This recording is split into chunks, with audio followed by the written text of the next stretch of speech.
Why should I give a damn? What's up? You're now tuned in to Why Should I Give a Damn? Make sure you follow us on Instagram at WSIGAD_podcast. If you're checking us out on YouTube right now, make sure you hit that subscribe button. I am your host, Eric. So Brian the King. It's Marcus Houston. Oh, so you're, what do you call him?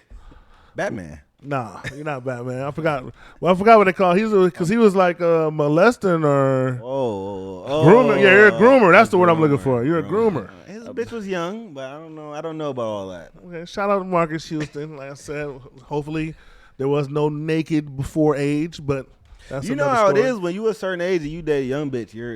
It's creep. Women right now want you to date old, dusty, bitter women. If you want somebody young, you're a creep, and I peep that. Shout out to Leo DiCaprio. Shout out to Scott Disick. Shout out to the niggas that want young shit. Shout out to me. Old wash bitches, we're done. We're done with that. It's over. Old ones, you know. Ronnie, get in tune. Well, I'm listening, man. I'm listening. and I was listening too, and I was listening to everybody over the past week tell us about, this Carlee Russell story. We got updates since the last time we recorded. And those of you guys who've been living under a rock, Carlee Russell was reported missing. Man. Found pieces of her weave on the highway. She allegedly had saw a little kid on the side of the highway and got out of her car and was kidnapped by some. They said it was Stewie Griffin out there she seen. Marlon from Little Man. Like Right, that's crazy. That's crazy. So apparently, if you guys been following the story, that was all a lie. She faked her kidnapping, and not only did she fake her kidnapping, she stole money from her job so she could go on this whole tirade. And allegedly, this is all over her boyfriend dumping her, and it was just like a lash out moment. And She got a fat ass. I don't know who set it up, but somebody got a fat ass GoFundMe that raised a lot of money, and I just saw that they won't be refunded. So I don't know who set it up, but it seems like she came up on a little money. came up on a little bag. Carlee Russell should be her name. Like that. Carlee Hustle. Yeah, that is crazy. That is what she did. She hustled that's a good one. everybody. Carlee Because I saw a lot of people was passionate about this. And to me, the fucked up part about it is we always talk about how when black girls go missing, nobody seems to care. There's always black women going missing, and they don't get the time and the airtime. I say when a lot of black girls go missing, they just chasing some dick. And That's it comes out to, I hate it. I mean, because it's not always true, but when I see it, I'm like, because I always say my biggest gripe, I don't want to go down a different road. I hate when it's like, when it's real teenagers missing, and I'm like, okay, niggas want to look. I see, because even with the Carlee Russell shit, before we all took y'all break in our little trip, me and producer was like, this shit look kind of weird. But, whatever. We didn't think much of it, and it came out like it was fake. And I hate when they make a big sting, because I seen people, I knew it was kind of weird, because I seen just random people on like Instagram and Facebook sharing it. I'm like, this just looks odd, because I don't see it like in the news. The thing that got me, first, it was online for maybe a day or two, and then it was on the news. And when it was on the news and they said she seen the baby, I'm just like, I don't know, man. I just a baby on the highway. It didn't sound little believable. too It sound like some bullshit. You never heard the Dave Chappelle bit where the baby was selling weed? Like, I know.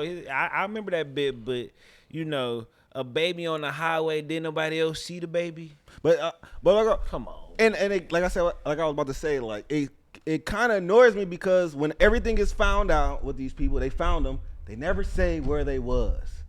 And I'm like, if people are looking for it, I feel like we need to know where she was. So we'll get answers with Carlee, because a lot of this stuff, they're underage. But with her, because they had a lot of protection. Remember, the family came out immediately. We don't want to talk about it. Why don't want to talk about it? That was already. When it was found, the family insisted that she had fought for her life. They knew it was food. I'm like, They damn. protected her. You don't think they knew it was food? Yeah, I think they knew from the jump. Because I why just think wouldn't it you? got out of control too fast. Yeah. I think when she came back, she was still trying to sell that shit. Because remember, the reports of the speculation didn't have any proof until her Google searches came out. Yeah, that was crazy. When they started showing all these searches, she's studying the movie Taken and shit, and how to get away with stealing money out of cash register. Like that's when the speculation started. Well, she also came back to the crib disheveled with like $214 in her. It was just weird shit, like, bro. But that's what I'm saying. I think when she initially came back, she was still trying to sell the lie. I think she didn't get caught in the lie with her parents until after the investigators probably had to come up and be like, listen, we've looked at your daughter's Google searches. This is what we're seeing. And they probably just in there like, And just imagine, like that's some embarrassing shit. Like my thing is, you gotta have a relationship with your kids. I don't want to be in no situation where my kids doing some dirt and they're not telling me where they went left, and I'm thinking they went right, and I'm sitting here looking like an idiot and shit on national TV. Oh no, he ain't do nothing. I know he wasn't there. He wasn't even there the whole time he was there. Let me in. I'll still lie. Parents gotta know their kids, and I truly believe these parents know their daughter. Yeah. Knew who their daughter was, that she was a liar, and it bit them. Like they, probably disappointed in her, but she been lying. They say allegedly. Would you hit Ronnie? I mean, I seen a she couple not bad. pictures of her. She not ugly, but she got that crazy look in her eye. That's not the. Would you hit Ronnie? Nah. Ronnie hitting that Carlee I Russell. mean, she a liar, so she might put a charge on him. Like she's kind of too. She not trustworthy. Like that would turn. Her me off. mugshot Like, was nice, but I saw a once lot I of found out emptiness. she was a liar, I wouldn't want nothing else to do with her. You know what I mean? I might get caught up in the first hit. You know what I mean? But caught up in the first hit. She might lie. Get caught up in that Carlee hustle. I'm gonna pump one time and reconsider. Niggas always. That's like just suck the tip. Like niggas always have weird. Whole time, but she might be excellent at fuck role one play. time, but not again. Like niggas always got a caveat. That's this drill. That's this drill music. I only want the top era of that people was in now, but she can be an excellent role play type. She come in a little nurse outfit or something. She know how to play the role. I she's said an actor. Yeah, but then she a nurse, but she really a cop or some shit. Like she just a liar. Like, She a nerd. She said she was a nurse, but she really was just like drive off and just do stupid shit all day in scrubs, like act like she was at work. Yeah, that's No, people are scared. Like I've dealt with women like that. Like I had a chick back in the day. If she listening, fuck her. But she told me We value as a listener. She told me she had a regular job and she was really stripping on the side. Sucking dick. But she had all these singles and she was telling me the job was paying her under the table. Stop it. I'm just What are you, like, Mexican? I don't know, man. It was crazy, man. The lies that some of these chicks tell in these streets is crazy. So women be lying? Colin, you ever been with somebody and they lied about having a job, or been around somebody who lied about having a job, like a Tommy Strong type of person? R.I.P. No, I've dated some crazy women. I can't. I was always up front, and I always had a good relationship. So I've had them lie about other stuff, but never a job. That's pretty crazy. Job is crazy. It's like if you ain't working or if you stripping, let me know. But jeez, do you think the Carlee? I mean, cause I'll say by the top or next summer it's gonna be like a Lifetime special. Oh yeah, about this, sure. Cause she really should have looked up. Like this is like it ain't even Gone Girl, the Ben Affleck movie. She should have looked that up. She looked up Taken. I think there's gonna be a movie. It's gonna be on Tubi. It's gonna be called. It's gonna Tooken. be bad. Yeah, Tooken. You know what I mean? And that's just spelled how like token. Yeah, but do you think she did this out of narcissism and attention, or to go get some D? She had a D appointment. So allegedly, she fell out with her ex-boyfriend and he was fucking with a stripper. I don't know if this story true. I read it online. So it sounds like your story. No, it's something I really read. Ronnie story. Nah, allegedly she was into it with him about that.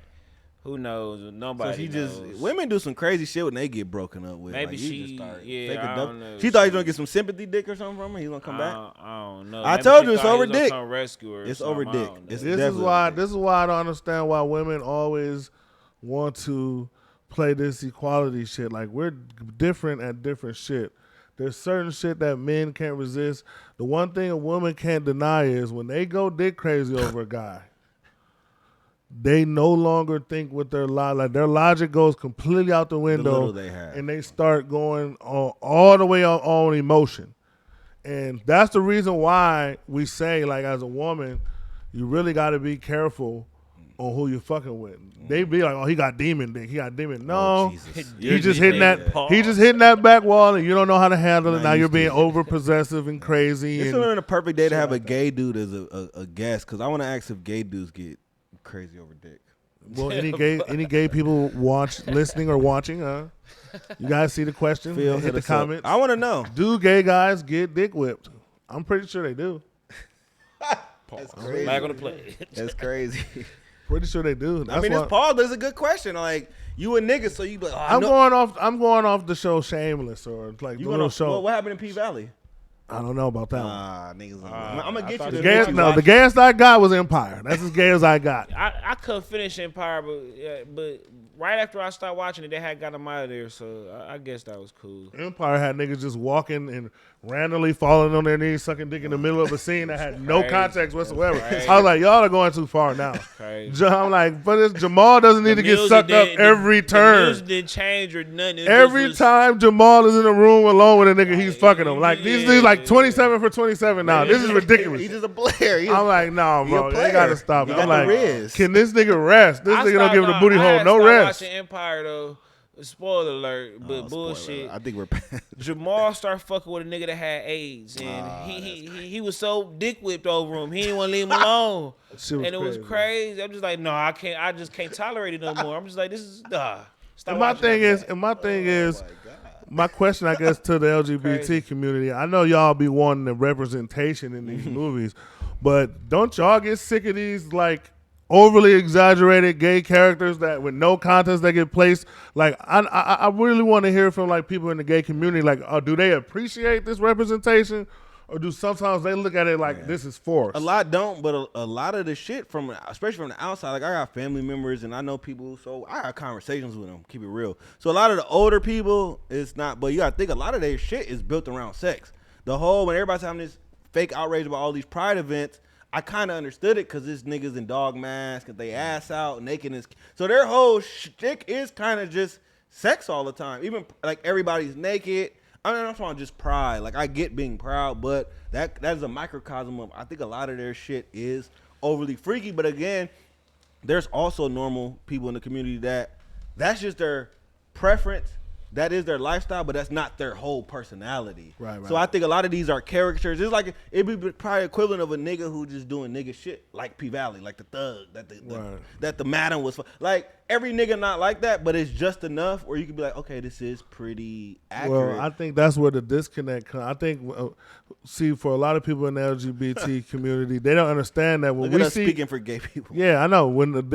When we see them overly, like majority of your personality or almost everything that makes you is all rooted in your sexuality, that's abnormal to a lot of us. We're not used to that. So that's another reason why the connection is off when we try Well, we're to, not used to it because they had to be closeted and quiet for so long. So Yeah, now that they can that's do true. it, it's just like when the slaves got loose. Oh yeah, we're wilding. You know, niggas was wild. We were on code, but I do understand it. That's why I talk about shit, but I'm like, niggas had to be quiet for so. The one I don't get is the super young new gay people. Like, you're in the golden era. You're not really oppressed like that. So the older people, wild out, do what you got to do, walk around with butt chaps out. I don't want to see it, but you know, Yeah, the new gays and the new blacks. It's gonna be a wild time, long time getting Wait adjusted. till they to really it. get some power. We're gonna be in trouble. No, we are gonna like picture the future of gay black policemen. Like it's gonna be a lot of niggas getting killed. I think you're gonna be I'm gonna predict you're gonna be full blown Republican in about like you're gonna be voting straight Republican on all levels.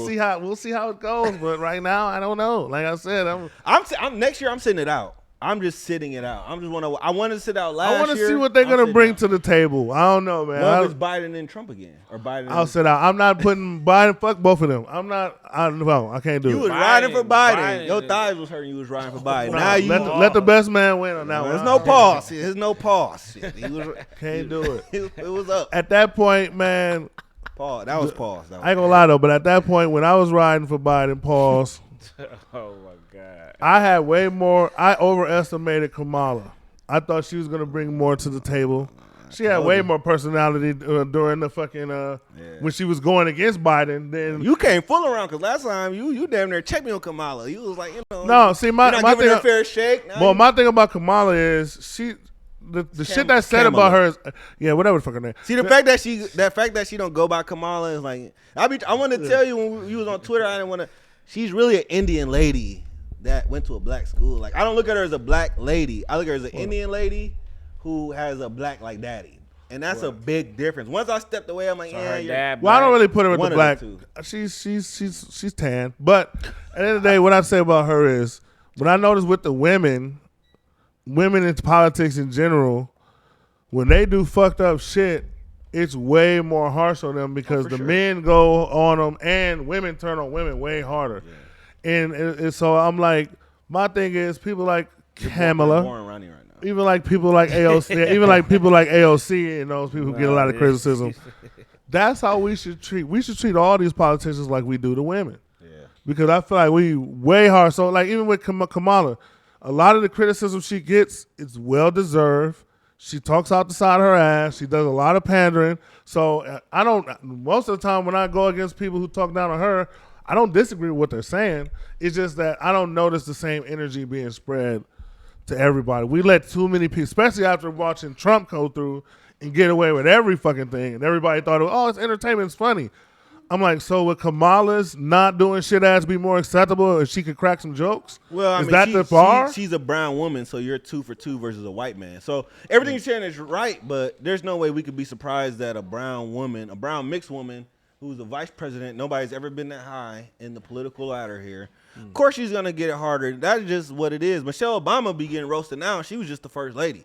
I be seeing cool niggas call her like a man. So I'm like, you're going to get it harder. That's why I don't, and my mom, your mom, being around my mom in high places, she was a chief, like secretary of tourism for a while. So she was in Madison 3 to 4 or 5 days a week for like 5-6 years, if not longer. So she used to tell me like, damn, I'm over all these white men, but they're so disgusted that they be really trying to sabotage me, and they hate that they got to take orders from me. That's why when it's certain, again, Kamala's not black, but it's certain women, I will like, she got power, I have professors, damn, she a bitch, she too hard. They have to fight twice as harder, even as we do. I don't like the privilege talk, like black men got privilege, but they do have to fight a little harder because not only they're black, they are women, so niggas don't take. So I do understand it, but again, once she said, why would I do something for black people? I'm like, okay, I forgot. You're more of a Jasmine from Aladdin type bitch. Yeah. Than, She said that? Oh, she said that before? Yeah, hell yeah, she said that. Yeah, she's a. She said that right, Eric? I want to make sure she said that right. So she said that. Biden told black people we wasn't cool if we didn't vote for him or some shit. Of course. Or we really wasn't black or some shit, he said. Like, Yeah, she said Look, on man, purpose. Wait, you voted for Biden? You don't like a voting ass nigga, Ron. You don't vote. I haven't. Maybe it's the Cardis. I didn't vote the last presidential election for but you voted presidential election before? Well, that's private information. I vote, but the last presidential election, I didn't vote. No. If it's the same people this time around, fuck them. I'm done with this Biden, Trump, fuck shit. Fuck them. We got people with nuclear bombs and shit. We got all sorts of shit going on. We got shit we got to take care of here. We don't have time for silliness. We don't got time for Trump and his little entertainment comedy race war starting shit. We don't got time for Biden just pretty much. Biden is one. Listen, Biden you know what's funny? old, I have a blank brain old. because he don't do shit. I can't name one Biden moment. He failed. See, the one thing I can give like Trump. 3 weeks ago. The one thing I can That's what I'm give saying. Trump. He won't fall away from the end of his life. Like we gotta. Trump had moments. Consider this. Biden, I can't remember. Like when I go back in like 20 years, and I think of the presidency. I'm not gonna have anything for Biden. Yeah, no, it's gonna be a 4. He's done after this term for sure. Yeah. So with that being right said, now I'm saying he's done a lot of illegals there. We need 2 fresh faces out there. That's all we need. We need like fresh names, fresh faces from both parties. I don't want to see Trump or DeSantis. His shit is starting to fall apart. I'm not really worried about him. Parties, but that'll never happen. It's just too much money into it. Yeah, that's all we need to do. We need some fresh shit because the Democrats right now. I'm gonna tell you right now. If the Democrats double down on Biden and they say, fuck it, we're going to ride this Biden thing out again, we're going to get the worst of the Republican side. We're going to get a Darth Vader type of nigga. Like it's going to be a DeSantis, Trump. DeSantis, yeah. It's going to be sick. Like it's going to be dark. It's going to be like Scar when he took the Pride Lands over. It's going to get dark. So I got a feeling the Democrats are going to, and that's the reason why I say fuck them ultimately is because when I start looking back at the last 3-4 presidents, because you got to think, we're mid-30, we're 30. Once you're 30 or 40, you really only experienced a couple presidents. We've been grown for a decade, a little over a decade. But when you think about it, I voted 4 times though. Yeah, we voted 4 times, but it's like still that's a lot of change to like. When I thought about it, I'm like, I can sit this one out because I voted for 12 years. That's a long time. That's true. But it's like with presidents being able to take up 8 years, if they double up, like between Bush and Obama, that was 16 years. You're right. But our last 2 only did 4. Like Biden ain't getting voted in again. I don't remember too many I blend this era all together. Of just 4 years, like niggas is like, this is you, and you was kind of saying like this is gonna be some substitute teacher type shit. That is exactly what it is, a substitute teacher shit. But it's just with all this voting shit, I just feel like now, if we don't get that fresh face, everything just needs to get torn down and some new fresh blood. Because if the Democrats don't come with that fresh blood, motherfuckers sick of all of this shit at the end of the day. Man, and I don't really see nobody coming out because not these old motherfuckers, man. They got to get some younger people in there. I agree. And mix it up. Part of the problem is back in the day when we had politics, there were so many traditional people. So when you're traditional, it's easy to straddle that line and not piss too many people off because you're not going too far. Democrats. Now everybody in today's world, everybody's extreme about shit. Everybody's anti-traditional. So when you get these politicians, it's harder for us to pick one because this guy have all of this shit right about him, but he'll be so extreme about one thing that it'll turn some people off. And that's just how politics is now. Nobody's just walking the line and doesn't want to anger nobody. Well, because all these niggas that got power is 80, 90 years old. We see Supreme Justice, you die out. We had to wait till somebody died out. You know, RBG, she had to die out before. So a lot of shit like we need to have a cap. I know this has been said. I've been saying like, there's no reason that niggas is 80. Like, even Trump, he funny and shit. That nigga, like, he just more spry than Biden. But I be remembering, like, he not that. He was 75, 76. Trump we can't get no 40, 50-year-old. Like, 60 should be the cap. Obama was probably, the last, like, kind of young president that we had? He was 40s, but we need that. Like, I'm 60 sorry. should Like, be we the really cap. I'm tired of looking at these old-ass niggas. They don't know what the fuck they talking about. Biden is delusional. His son is freaking me out because I'm like, your son is a cokehead liability. So just off him protecting his son. Is a wild dude, Hunter, man. I wouldn't vote for him. Like, you need to get this nigga out the way. He still get, and you're a good dad, but I don't want my president harboring some crackhead guy who could be leaking information that we got. Seriously. Just think about it. This dude was born in like the 30s. Yeah, he racist. He an old racist. You know, man, like this nigga was born. Time is catching up with him. They was still looking for the Titanic when Biden was born. These aren't jokes. These are facts. This is like they still. I think the Model T came out. What was that? 18 Yeah. or No. car. It was like, they had cars early for a while. The It was like 1900s. 18. But this shit is crazy to have somebody that have all this power in the world that you grew up in. Like I said, in the 60s, when all this civil rights and Martin Luther King shit was going on. What? Oh. In the 60s, when all this Martin Luther King shit was going on and stuff like that, fucking Biden would have been about what? 20, 30 years old and stuff like that. Like I remember we saw that old Jerry Rice picture when he was like at a whites only little Jerry Jones. Yeah, Jerry Jones. He was like, throw me off for it. Like, Jerry Rice is racist. Yeah, no, Jerry Jones. Biden put in laws early in his political career to hurt black people. The language in it speaks for itself. So it's like they say he changed whatever. Like, well, these politicians ain't used to. So we're the first generation to have social media, so we're easier to get information. Yeah. See, back in the day, you could flip flop throughout your political career and then transform into a new motherfucker when it was time for election. Now, when they try to do that shit, we going back in your file. Not only are we going back in your file, but we're posting the shit on our social media feed and spreading the information to people who aren't going to go through your file. So everybody's knowing when you sign the crime bill. Everybody's knowing when you sign the shit. You got to think when Clinton and Bush and all them was going into be the president, that was the last of like the word of mouth or traditional propaganda ways of newspaper. Yeah. Now Obama was the first social media president. And now it's going to go down as social media influence. I don't care what these people put money on the ground. Yeah, you're going to have your base, but whoever has the bigger social media movement is going to win the presidency for now. And that kind of scares me because it opens the doors up for influencers to start getting political positions. And that's why I think that's where the downfall of America is coming to. To be honest, YouTubers running the country. That's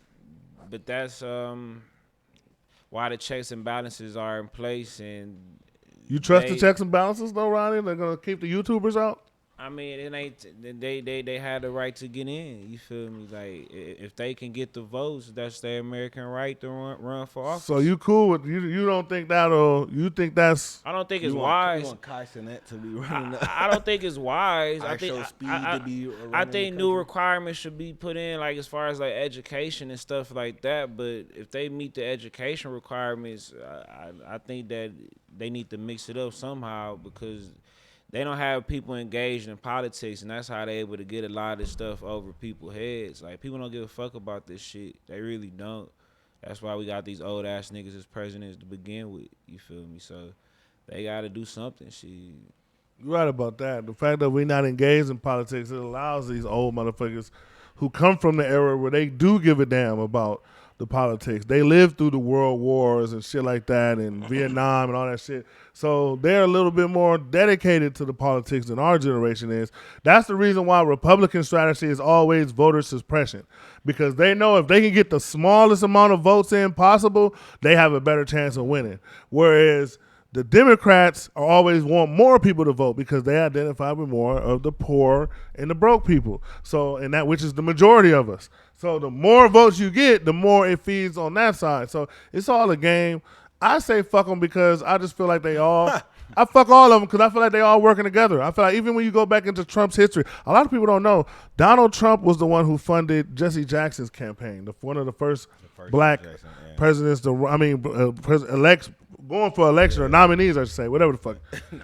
He ran for president back in the day, and all that other stuff. And like I said, he does have a checker pass with his family because I know because a lot of people don't know Trump is he got his money handed down to him from his family. Yeah. He was born into it. So a lot of people know that. a lot of people don't know. The reason why I say some people don't know is because a lot of times they go back and they talk about the racist shit in the 80s and 90s where they discriminating against black people, basically. And that was his family, that was basically his family's company. It was now he They still was doing gets, that all the way to the 2000s. The but Trump he Towers- still the Trump gets. Towers wasn't letting black people stay, even black people money. They got sued because they weren't letting rich black people stay in some of his penthouses in New York. So that's been going on for a minute. He still gets That's racist y'all gotta points. stop trying to spend money with these racists. Go spend it somewhere else. Shit. Basically, what I was saying about Trump is Trump did a lot of shit on both sides, kind of. So I think Trump is in on this whole little game that they playing. I think Trump and Hillary are like this. They all in they're friends. I think because another thing they come up with is in the 90s and 80s. Like I said, Trump was one of the top donors of the Clinton Foundation, all this other shit. I think these rich motherfuckers are in on the game, are in on the stick, and they're in on the shit together. And I know that they need certain agendas passed. And I know one thing I know about America is when they want to bring one thing in, what they do is they scare you of A, so you settle for B. That's the number one American strategy. Oh, I'm so scared of A, so I'm going to run into B, and the whole time B is really the big bad wolf. You're describing Biden for sure. Yeah, so that's what they do. And I feel Hillary, like, but she lost. But so it's like we look at Biden, right? Would Biden have been the president had Trump come before him? No. Okay, we look at Trump. Would Trump have become the president had Obama not come before him? Nah, because They was I see what you're saying. So it just to me, it just feels like. And then would Obama have been the president had Bush not come before him? So it all seems like they come in, they do their agenda, and then they set it up for the next person to come in, and they continue the same. Because it ain't like abroad we've had the same strategy. Shit may have changed in the States, but abroad around the world, America ain't changed shit. Bush, Biden, Trump, whatever, we're all been doing the same shit. Being president is like the career it's almost parallel to being like an elite athlete. Like you had 8 years of glory. Like Obama now is just a regular nigga. Now he has clout, but he's not the president. I'm like, you get that job for 8 years max, and you're forever remembered from it. And then sometimes you're forgotten from it. Like you could be a Sony Michel type nigga, or you could be a Tom Brady type nigga. And I think the presidents we have now will be forgotten. They're gonna be. Sure. It'd be cool. It'd be cool though. Like they still do be like they don't have no actual president power, but they still. Well, they do get unlimited security Yeah, for they get life. I thought you were about to say element security sucked. They Too still long on the S there. they still addressed as the president for the Yeah. rest of their life. Like it's little shit that's still playing to it. So it's like Man, you get a fuck all job, that, you bro. can retire after 4-8 years. Except Like for I life. said, we need to That's a bring. good job.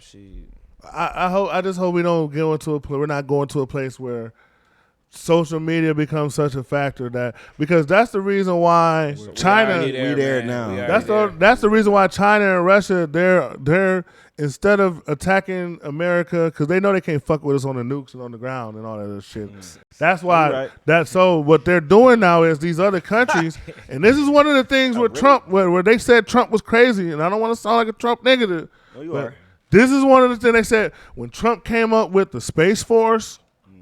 And when Trump was talking about how this TikTok shit and all this other shit, because these Chinese motherfuckers and these Russian motherfuckers are definitely trying to co-opt America, but they trying to use our apps and our social media against us because they can't fuck with us any other way. And that was one of the things that Trump was mentioning out that got kind of swept under the rug as some Trump entertaining shit. Probably somebody in one of his advisors was giving him these points, but regardless, the shit was real. Like right now, there's a race, what they call a race to space. And what the race to space is between the United States, China, and Russia, they're building nuclear warheads in satellites. Never been done before. Once you can get a nuclear warhead in a satellite, you literally can, like on some battleship type shit, just pin coordinate wherever you want to nuke on Earth. That's crazy. Like that. It gives all the way to us. And so the whole geographic, because one of the things America has the best of is like a geographical position advantage over a lot of these countries.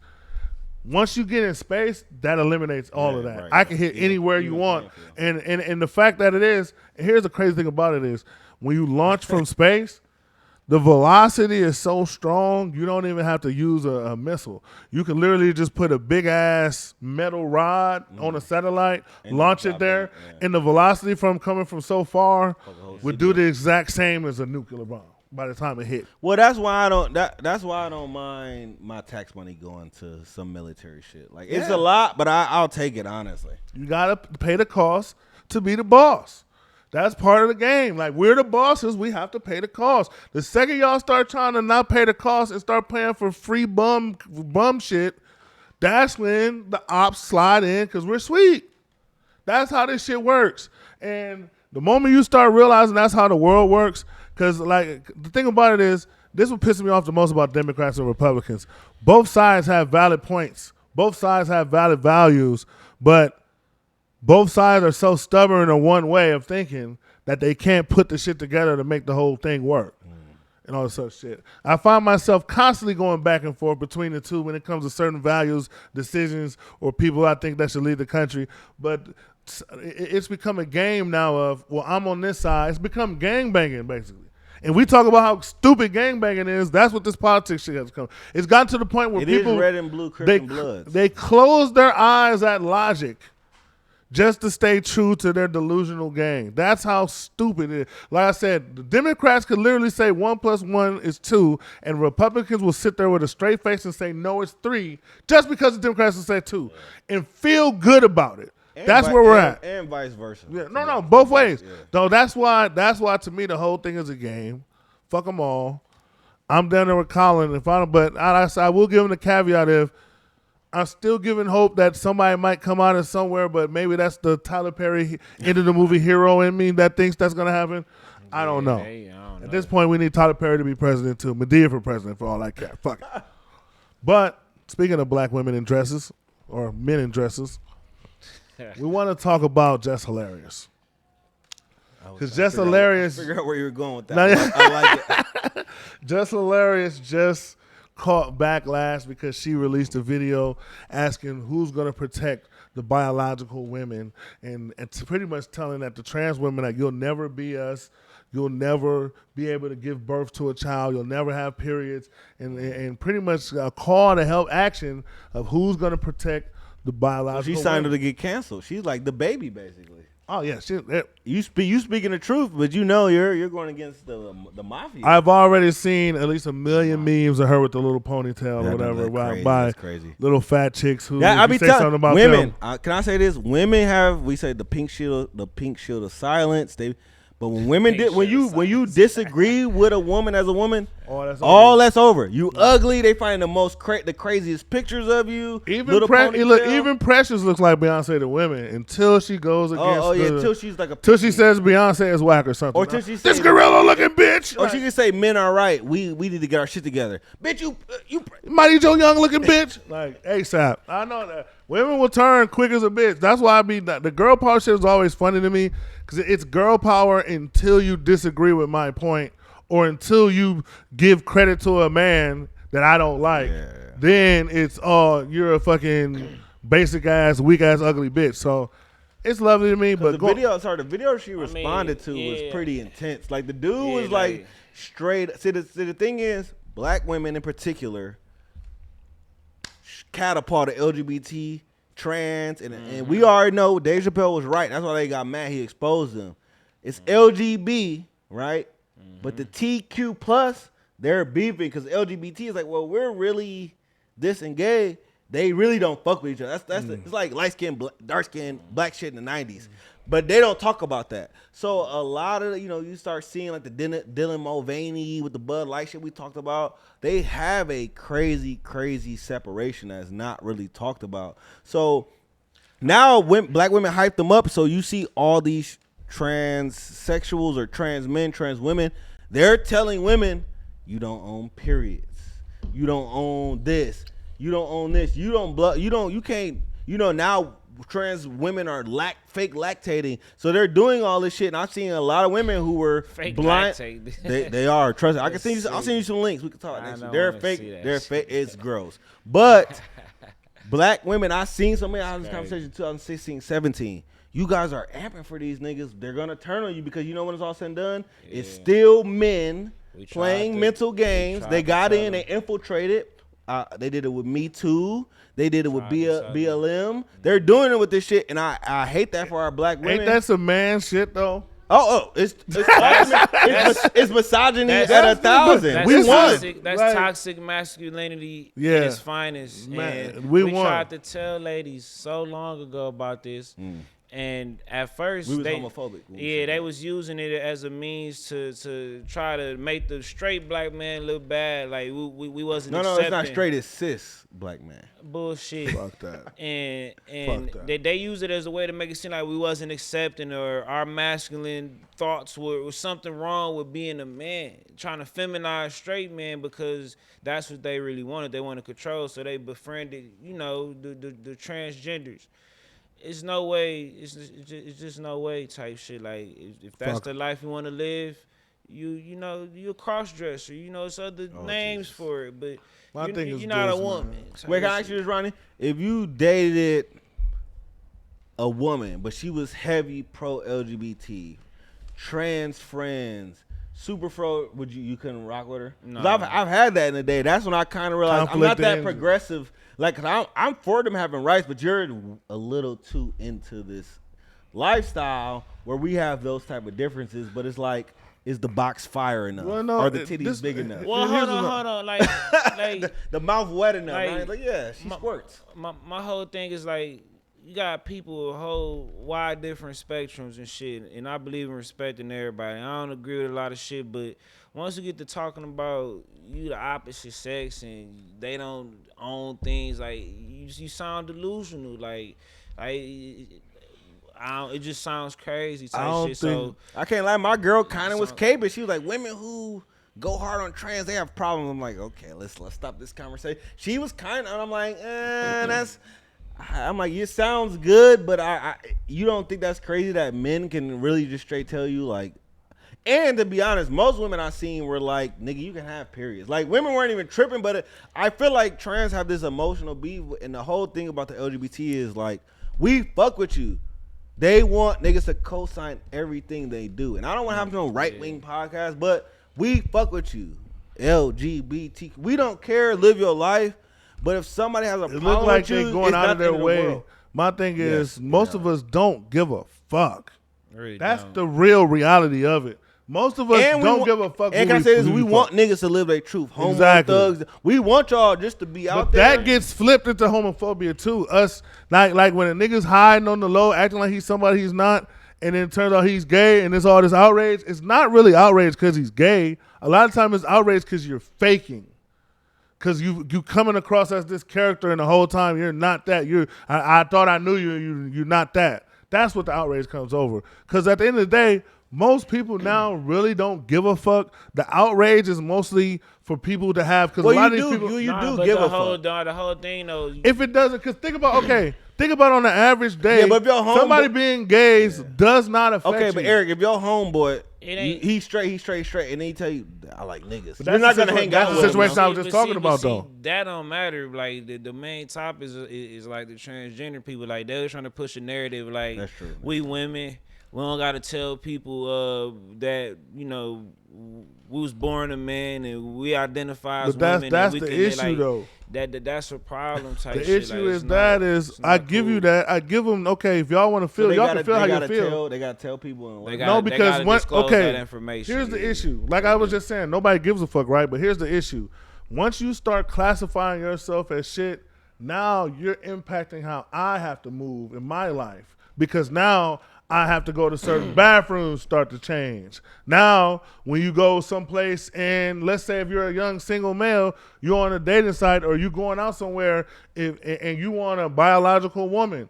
If you start saying shit like, "Oh no, we're all women," then it becomes offensive to even ask that. Like, there's all sorts of things that once you get rid of that line of male and female, and you do this whole fluid thing that everybody's trying to do, now you fuck up the rights of other people who deserve, just like y'all deserve the right to have to live with y'all feel like y'all truth.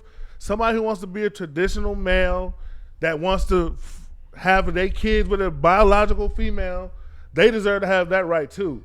And I feel like once you get rid of the titles and you get rid of the labels, that infringes on our right.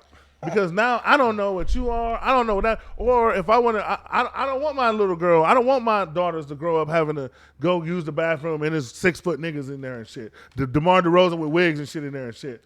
I should have a right to do that, just like they should have a right, to have their own bathrooms where they do what they do. So I think it's just a matter of I don't know how they're going to, and this is the part of this whole America thing, where you have to try to. I don't know how they're going They to need honor just everybody. Well, they could just create their own. You might got to get some extra bathrooms. You got That's what they gonna have to do. But at what point does it stop? Because No, I'm telling that's you the what- problem. Because every every- year LGBT is adding a letter and adding a category. What they so do- how many bathrooms are going to It's have? A+ now. But what they do is they just have the bathroom instead of family bathrooms. They have family bathrooms. They'll just have both signs there. But no, and have both stuff. it- That's it- all you can really. It was really other do. issues Exactly. with the argument too, like that they be trying to say, like, well, it was one like back to the Jess thing, and I like she was arguing with somebody who identifies as a woman, and they had the nerve to tell Jess that she looked like a man, and I'm just like, how the fuck is a tranny gonna tell a woman that she look like a man? I just thought that was crazy. But that's Guess what I don't a lot understand. Of, a lot of women co-sign that. So it I kinda know. like- Like, Well, that's a what lot I of shit don't that they cosigns understand. coming to backfire. Like, nah, they trying to say that they're y'all and that y'all opinions on them not really being y'all is irrelevant. And So if let you me don't get this agree with straight. them, you're phobic. Let me get this straight. So basically, a transsexual person insulted Jess Yes, by saying she look like a man. that she looked like a transsexual. pretty much. So that's It's like, like it's like when a gay person Yeah. say you're gay when they You're expose gay, you. yeah. that It shit is. is. It is crazy. I don't get it. When they Like don't- you guys when are they don't shitting agree on with what you- you're uplifting. Because they When know they know. we it's- don't agree they with know them, it's you're crazy. gay or you're whatever. Like so it's happening to women. Now if you agree with them, now y'all look Well, like it's men. funny because it's they the love to same do all thing. that female empowerment and stuff, but all I've been seeing is plenty black women shredding Jess Hilarious, going in on her, I see a lot talking of shit women about her. supporting it. I do see a lot of A lot support of too. women Don't get me wrong, I got to get a lot of people Well, it support. depends But on it's what more you so the saying. guys though. It's Yeah. more so the guys. Yeah, I because see a lot. The women seem to be split. It's 50-50 with the women, and that's what I realized with See, that's why I today's got women. rid of them LGBT chicks, man. Like they too extreme with it. Like this, What you mean you got rid of them? Like you was that's wanna- out your dating lexicon. It's out of my dating range. It's out my Facebook range. Like y'all You ladies want are not every nigga want to interested. buy a chick for a threesome. You realize no, these Nah, new buy Well, chicks. that's the real reason. They're lost. That's the real reason why you see a lot of black men going to the They can't conservative find party. a nigga. They can't find a bitch. They Conservative can't mean find white nobody girls, to love. aka white girls. Part of it, Ronnie, but you going to white girls? no, not Hell white. nah. There's a Nah, lot of my black women that's chocolate going. A lot of bad They women taking going on to it. fold. But the reason why you see a lot of black men is because Day-Day. the liberals, the way they're going about, and the way the shit that they're standing for, that the women are standing for, that they'll stand up for a heterosexual, especially black man, we don't really find where we fit in with that. But when it comes to the conservative side, they're about values, they're about God, they're about anti-abortion. Most men I know aren't about abortion, but they ain't All our the stuff body. you name is all the stuff you name is old school conservative shit. Which black people black people are conservative but not Republican. I hate Right. when True, when exactly. we're talking about how your whole personality is one thing. It ain't just sex, politics, sports, money. Right. We all get sex. We all have money. We all do this stuff. So I see people. Your whole personality is one thing. You're kind of creepy. So it kind of branches out past what you're saying. So now I'm seeing like religious. If you're religious, you're conservative, and people hate you because that's antiquated. That's dinosaur shit. You must be homophobic. And I'm like, there's a middle ground in everything. Now, if you're just clearly racist or just phobic, really phobic, there's no middle ground. Well, see, that's why I feel like the black. I mean, but if the religious people don't agree with, because I mean, let's be real, it's a lot of gay people that go to church. A ton, yeah. But then you ain't got like you're not finna go to church as a man dressed as a woman. They're not gonna tolerate it. It happens a lot. We went to church. We went to Shout church to with the trans Tamarind people players. in the '90s, and we didn't really know what it was. It's newer churches that are You see, accepting of there's that, churches but, for LGBT. Like my cousin goes to them where they cater to everybody, and I'm like, that's a great grift. I wish I thought about it. I don't know if I want to be next to a strap chick with a dress and a 5 o'clock shadow, but it's a great strap chick hustle. with a dick. That's crazy. A She said strapped dress. person with a penis. I don't know. I'm really not trying to be funny. That's It's crazy. getting so crazy now. I seen somebody say I want to be a winged person. Like niggas is just making up shit. But my only thing is white people. If you're white, I can't lie. I don't take it as serious because I feel like you're just born in white. Color people, I have a little more Colored sympathy. people. I'm talking about brown, black, because white people, I just feel like you're ducking being white. Really, sorry. A lot of y'all are ducking white. Being a white straight person is probably one of the worst things you be in this country. So everybody wants to disassociate from it. unless we you got money. Exactly. We can't disassociate from being niggas.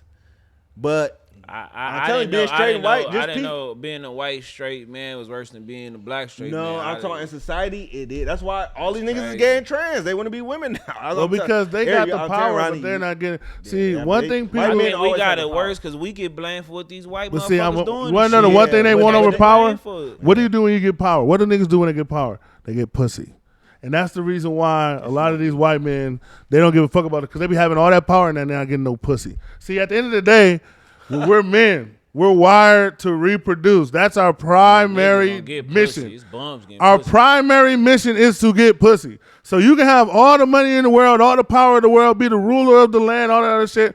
And if you don't get no pussy, it's not going to be right. That's the reason why you see a lot of these wealthy, creepy-ass niggas still getting rape charges and molested and they pay for pussy. Why? Because at the end of the day, you got all Paying that for money. pussy is You're like not getting jacking pussy, off. it's irrelevant. Depression. It's like, damn, you can't get no pussy naturally. You gotta pay for it. That's why a lot of these niggas be raped. And that's the reason why a lot of these R&B singing-ass niggas and old school niggas, they get accused of these crimes because they get to the point where they're entitled for they're not only are they expecting pussy, they're entitled for the pussy. So the second they get that one chick that's like, no, I don't want to fuck you, Trey Songz. What the fuck you mean? You know what the fuck my name is? Neighbors know my name, bitch. You don't know my name. And drop them drawers.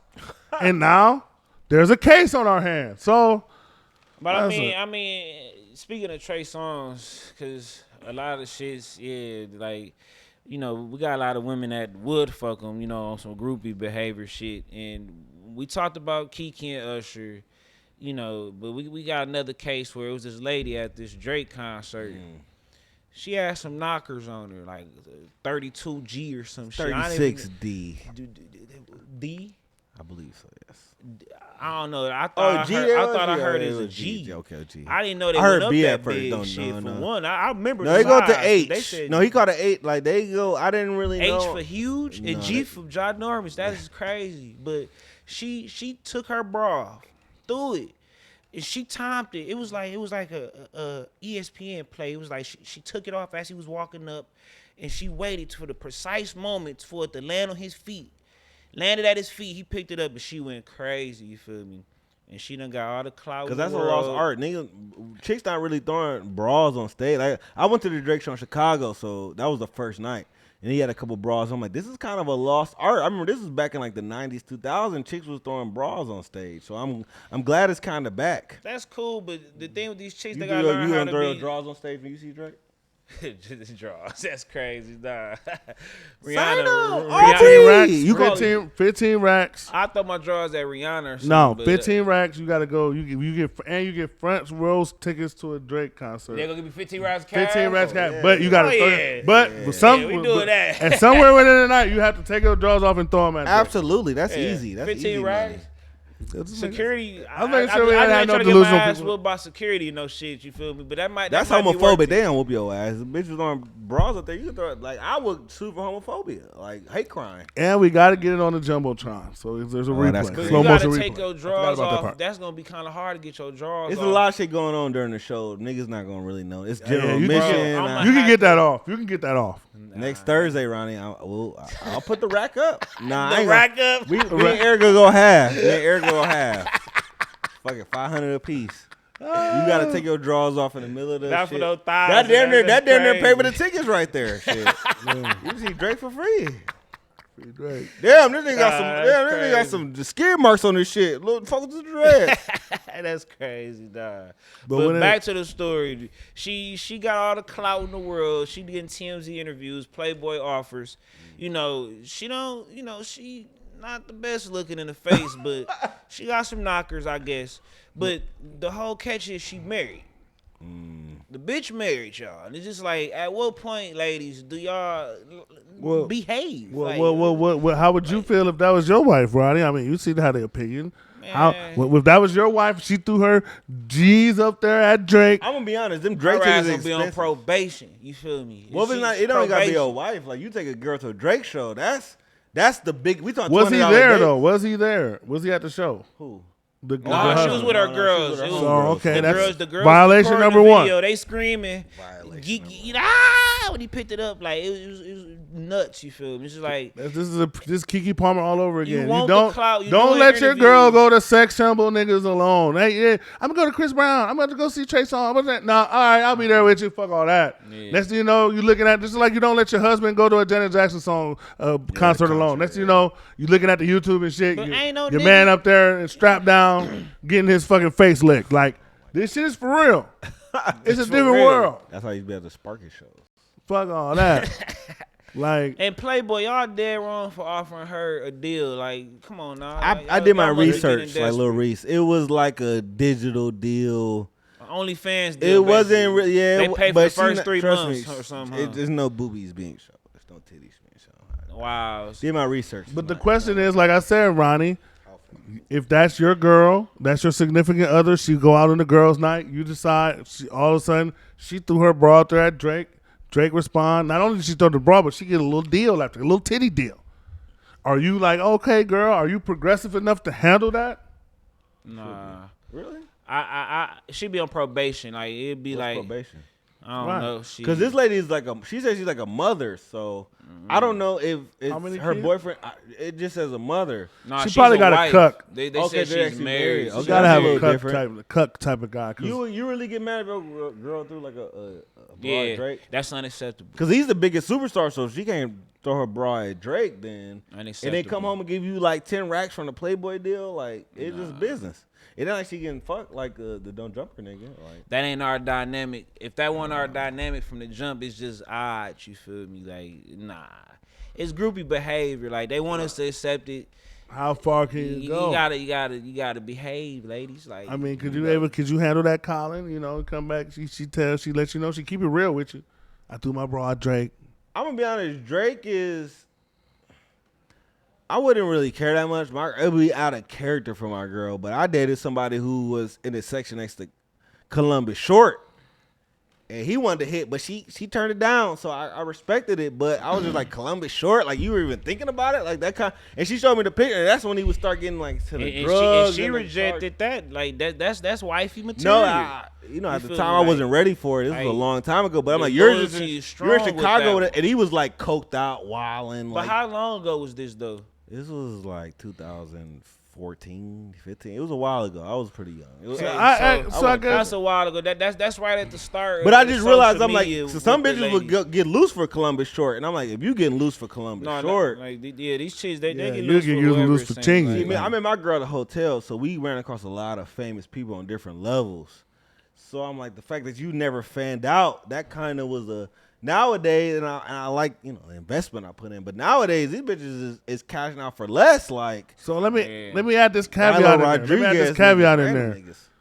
there. Let's say your chick goes back to the room with a celebrity, right? A room? What the fuck you going to the room? No, going back to the room, but it's a female. I don't care. It's a SZA. She went back with SZA. I say bring her panties back. She let me smell them. Whatever you got, bra, pasties. SZA just wanted to cuddle. I don't give no fuck. Even if you leave me, I'm at the, even if SZA wanted the SZA. See, I'm not married, so when you get the paperwork involved, it's me. If you leave me for, I can't really compete with that.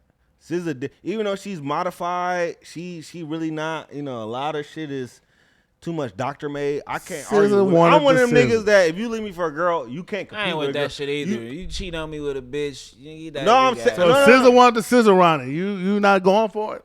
And I wasn't there. You're not even gonna try to chess piece your way in the middle. Right. See, the thing is, we're having an old caveman beer in a mug type shit. If bitches want to get they pussy ate, they're getting their pussy ate. Fuck you, nigga. So we're talking like we have a choice. At that point, it's over. It's over. They made their decision. You're right. There's way more. The easiest thing for a chick to get is her pussy ate. No, the days of like the fake gay chicks are kind of over. Chicks now is like, I'm telling you, chicks now is like, I fuck with bitches because they realize eat pussy not that bad. It tastes good. Like you see, like remember back in the day on Twitter, we like, oh, you're a fake gay. That's over. It's a lot of bi chicks, gay chicks. A lot of chicks is bi. Most of them. And we normalized it and made it so 90% cool. of them. I know girls who had boyfriends, fiance, husbands for in the service industry when I'm at restaurants, and now they're like, oh, I'm straight up. I got a wife now. 2 years. A lot of that shit be fake though. Surrogate, and I'm just like, oh shit. A lot of chicks like that aesthetic and they like that energy that comes by saying I like bitches. They be fake. Yeah, they be fake. They'll kiss a bitch and dance on a bitch at the club, but are you really licking? I don't believe all these bitches are licking pussy. I'm sorry. They are now. I don't believe they are. Different. I think they're kissing and twerking on bitches, but when it's really time to lick pussy, I don't believe all of them.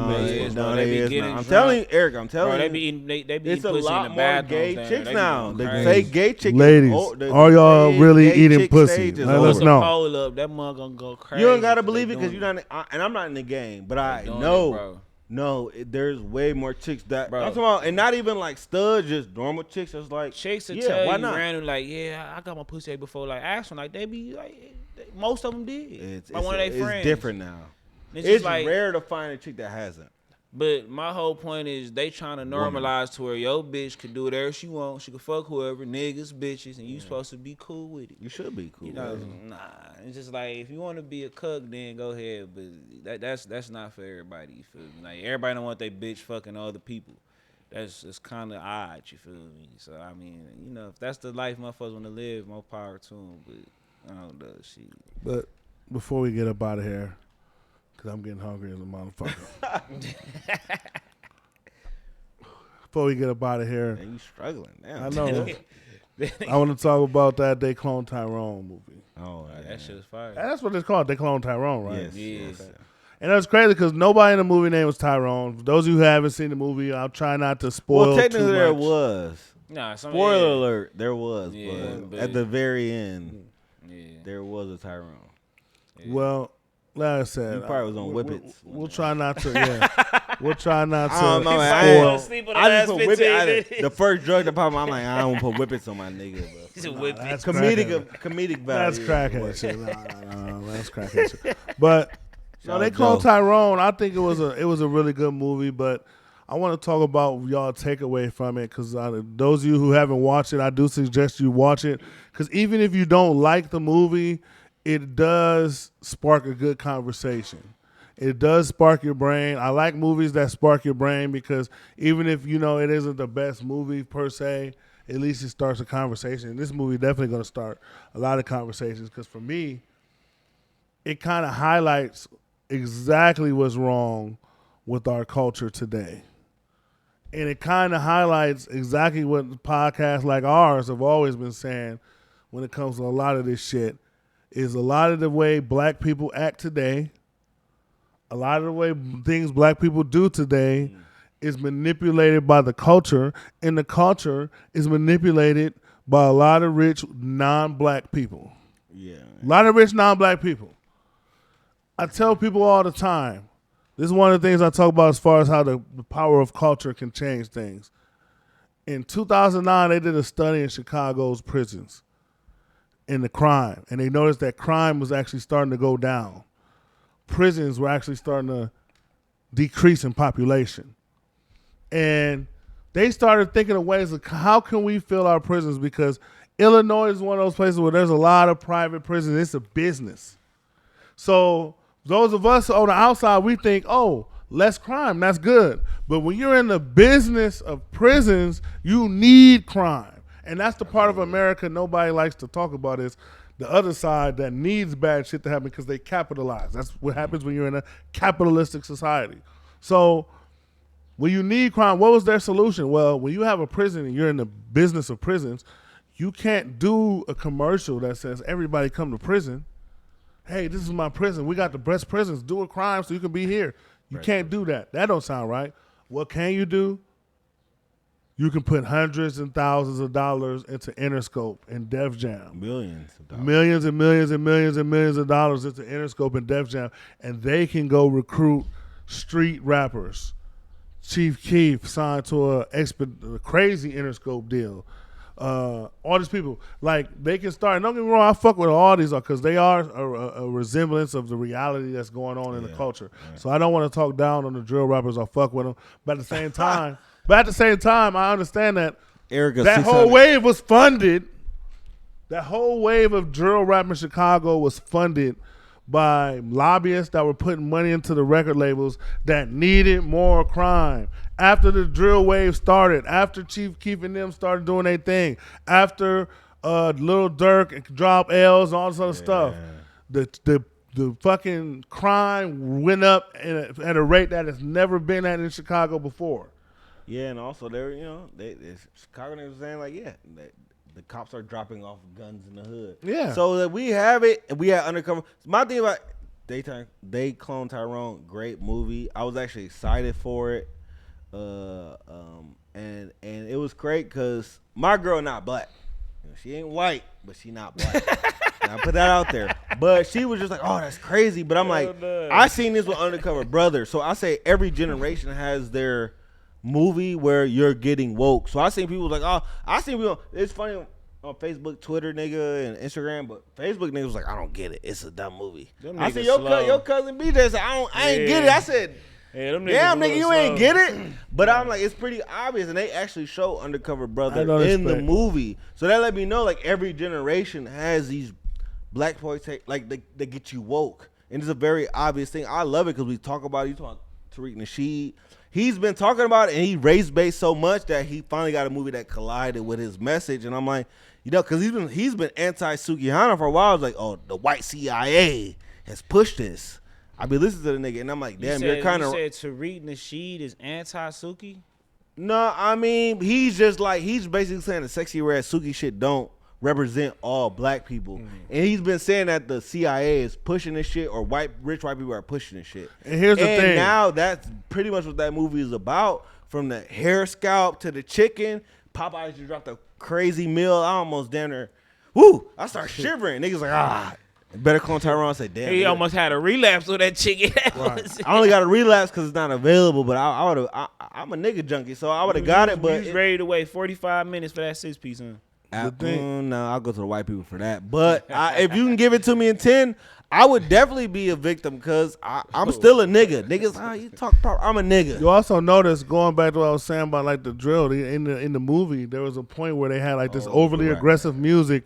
And they was testing these black people in this cage, fighting each other, seeing like how aggressive would they be. Yeah, absolutely. And that's how we the one shit. we're the one. See, here's the thing: when they ripped our culture, the thing about slavery is it ripped our culture away. But see, the thing about culture is culture gives you lines. It draws lines in the sands for you as a people. It says we don't tolerate this, we don't tolerate that. As black people, our culture was gone. The only thing we had was given after that was the Bible. So we became the most Bible-loving people in America. Then when this new you bring the crack era in and this new generation comes, now we're no longer in the church. So what adopts our culture? Now what controls our culture? Well, when Martin Luther King and them was in the building, the church was driving the culture. Now hip-hop and hip-hop culture is driving the culture. The issue with that is hip-hop is not controlled by black people. Yeah. And that is what the shit, when you watch movies like They Cloned Tyrone, it just shows like all this stuff that's being controlled by powers outside of us, but it has so big of an effect on how we act. I mean, the movie was super deep too because they never actually showed you the powers to be. Like they it was the white guys with the fros. That was kind of like nah, them was the workers. I mean, they like, were the workers. Those the motherfuckers on the phones and shit. Like you're right. They never really showed because even Keith Sutherland was it's that's really going on. People been talking about it, but like I said earlier, people don't care about politics and real social issues. They care about but we're not social media just us. issues. We're the only ones that seem to have this steady. And the more you think about it, the more it all seems like. And I know, like I said, we just watched the movie. Can I be honest? We really not, because white people got it too. Jason Aldean, he had a song that was like "Not in This Little Town." That was basically was like, "Don't come and fuck around. We shooting." So like, here's white the people difference get with white. brainwashed with music too. It's just they definitely country music do. And other but the it difference just, with they white don't make people, movies about it because they don't want to expose that. But because nobody's funding it. See, Oh, the true. thing about white people to me is They wouldn't fund they get all the negative shit too. But the difference is the reason why it's not a detriment to them is because their spectrum is allowed to be wider. Yes. When you listen to white radio, you can hear the dark metal ass, dark ass shit, and you can hear the Taylor Swift ass, soft ass shit. They're allowed to be both sides and have that balance. Whereas with niggas, when you listen to our shit, it's 90% detrimental to what we would need to be as real life human beings. The music doesn't add up. It's just the It's psyche. not a bunch of love. It's the psyche aspect. Like it got to be more of a balance. Like that lane should be there. It should be there, but it shouldn't be mainstream.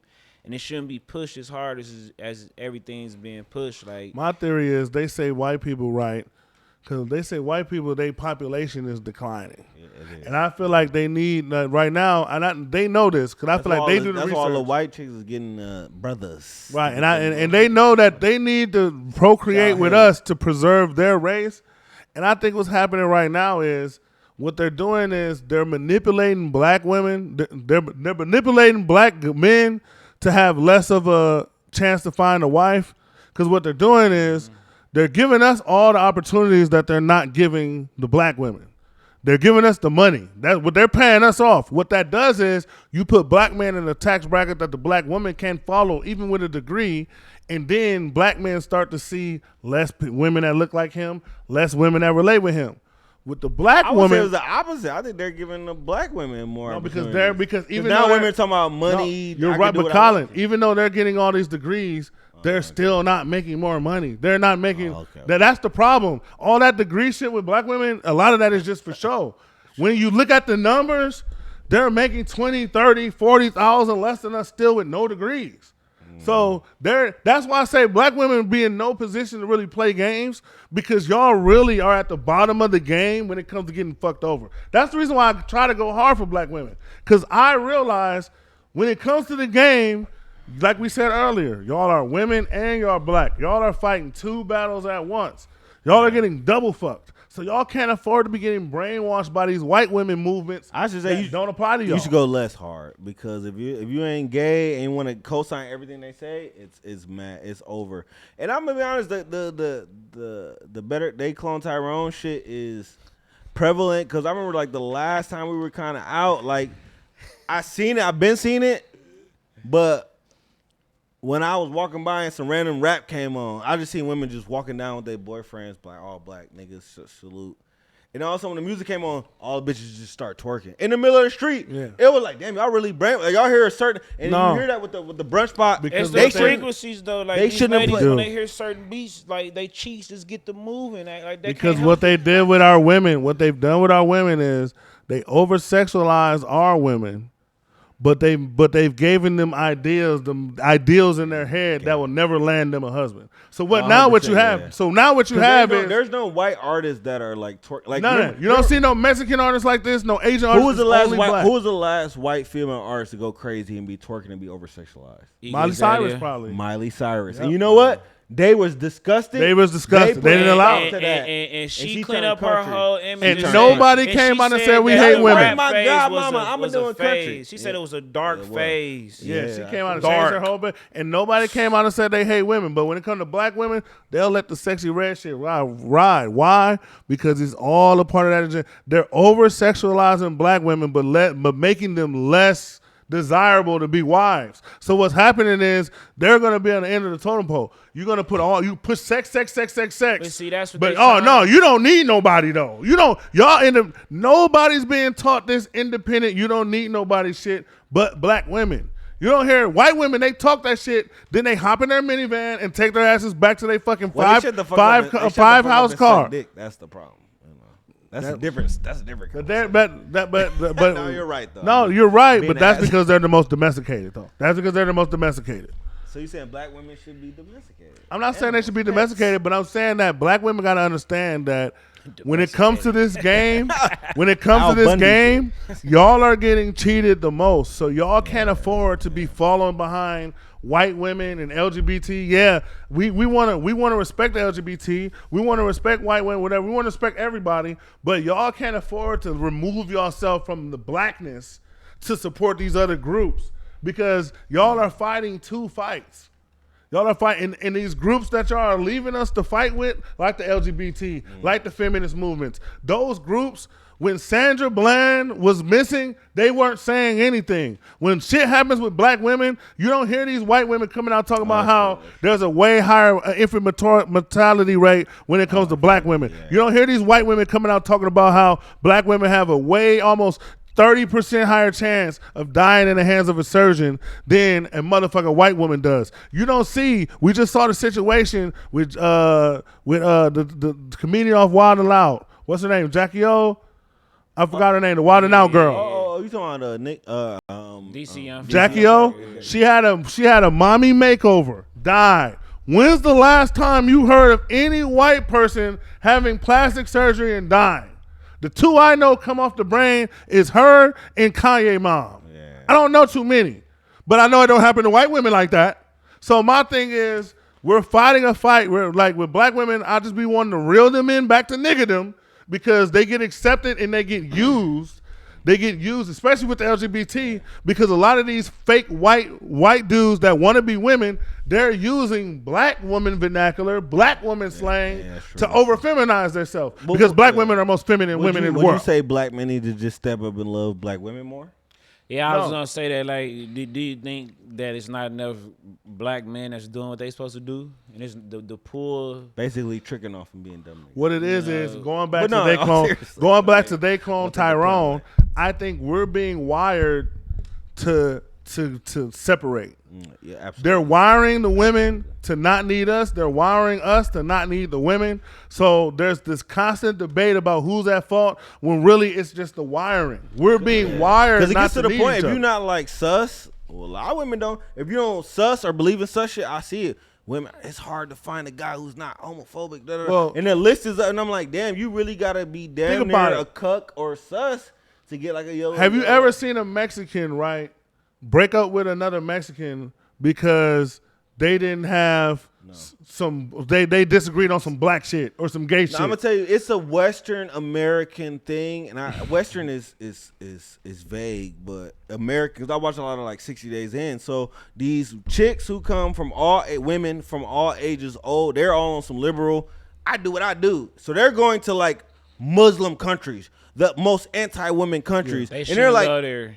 I agree, shouldn't and go I'm gonna watch a couple episodes when I go home tonight, smoke a blunt, watch, and it'd be crazy because they'd be like, I don't want to do this, I don't want to do this. I'm like, dude, they don't fuck with women here, so I see it. I'm like, that's really just our country, because I'm like, if y'all go to these other places, y'all hate America, y'all go to these other places, they're gonna treat you like a fucking slave.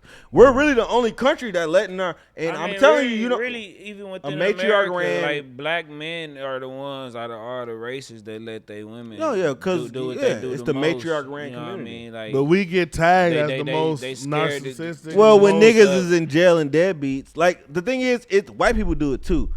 I'll tell you, when I start going and traveling, going to different schools, and then when I start realizing, oh, white people got deadbeat daddies too. They don't talk about but it. that's what I'm saying. Like, But black our man percentage image, is black probably- man image.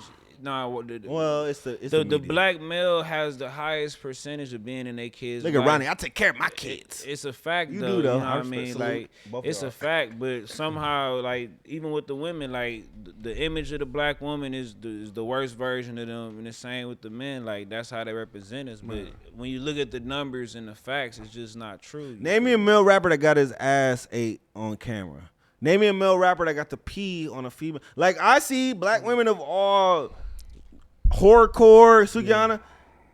The degenerate shit is popping right now. If because you're they degenerate, they need black women, because like we always highlighted that black women, right, are one of the most educated right now. Like they're nobody the most enrolled. No, I'm saying nobody's enrolling in college. You don't think these white supremacist motherfuckers is looking at that and saying, oh, we need a co-op plan. We need something to counter this shit. Like, these motherfuckers stay ahead of the game with this manipulation shit because they can't fuck with us head up. So they always got to do some fuck shit. So my thing is, when I just get frustrated when I talk to black women, and I talk to them from a perspective of being team black, and they come back at me from a perspective of being team woman, team trans, team LGBT. So that's where the disconnect comes. Because when I talk to a black person, I don't give a fuck what your sexuality is. You're fucking black. When I talk to whether you gay black, trans black, whatever black, midnight black, light skin black, when I'm talking to niggas, Purple. I'm expecting to have nigga conversations with niggas. And what's happening with black women now is y'all have giving y'all loyalty to all these groups. So now when I talk to black women, it's, oh, you don't deserve to speak on this. You don't deserve, wow, I'm black, you black. No, this is woman shit. This is feminine shit. Oh, this is gay shit. This And that. that's so cool. it's like now And that's cool. you've drawn a line in the cool. sand that it's like, are we on No, the same that's- team? no, that- or what? That's cool though, but the same apply to them. Like they try to tell us what real man was shit, and how to be a man. Like the same apply to them. Like they'll never know. Like it's what they think, but they not men. Like so. We gotta respect certain aspects, and it's double standards and respect. It's going to them be a and lot more Doja move- Cats and move with Candace love Owens, type bro. shit. That's what's happening. Like I'm seeing it with the single guys I know now. The shit that is being taught to my single black men, the opposite is being taught to the single black women. So what's naturally happening is I'm starting to see more black men date outside the race, more black women date outside the race. And I think that's all by design. I think it's all by design to dilute our bloodline and just overall get us up out of here. Because we're the only culture that everything about our culture, it's like there's a constant beef between genders. There's a constant, I don't need this, I don't need that. Whereas everybody talks shit about the white woman, but a white woman is bred and trained from a culture to be submissive and pretty much cater to a man. That's how mostly all these cultures are. That's why I set know white up. daddies be mad as hell when they daughter is fucking with a nigga. That's changing too, though. You got to go more political because there's a lot of white chicks that now it's just like I think white straight chicks like, oh, this is my partner. They're not even saying boyfriend, husband. Like, so it's white men are it's cucks. getting- That's No, part I'ma of their tell you culture. why. No. They trying to push that cult culture on niggas, and that's not us. Right, you're not a I'ma cuck. If tell you- Jason I'm no. Love want to smash your girl, you wouldn't That's be like, disgusting. damn, this nigga laying But it you want to down. know why? You want to know why black Wow. men is getting I accepted? don't know. You want to know why black men is getting accepted into these, like, they fucking these white chicks and the parents is loving it now? Because a lot of these black men are on the forced end of the conservative side now. It's not like they're conservative Republicans because they want to. The way the system is, it's forcing us into a conservative Kind corner. of describe me 'Cause- yourself. No, I mean, but you gotta think about most of the guys. Think about most of the guys you know. We're grow up taught a certain way of going about things. We're taught you gotta earn what you have. We're taught go get a wife, have a family. Like we're taught this man shit. So if you don't fall under that man shit, you're kind of in your own bubble. So you getting kind of pushed in the corner because everybody else is going another way. So if you still standing 10 toes down on that man shit, you're getting pushed in a little corner. So it's forcing you to limit the pool of the women you're gonna date. And that's not a good thing for our women because they only make up a certain percentage of the population anyway. We need our women mated, safe, black families, all of that shit. So I hate it. I would love because- to see. I mean, it's different. I'd love to see you in an alternate universe, Doctor Strange shit, where you're 27, single in this day. 'Cause I'm like, Eric, you be milkman Eric shit. Nah, 'Cause I'm hell telling you, no. it's scary out here. I mean, it's scary. They Why should I give a damn? What's up? You're now tuned in to Why Should I Give a Damn, the podcast. I am your host, Eric. And I'm hungover. And we in the building right now. Been a while since we had a two-people pod on deck. Years, really, but it's going to be interesting today. Taking it back to the talk your shit days. Yeah, shout out Breezy in New York doing her thing. Shout out to her boo in New York too. Right.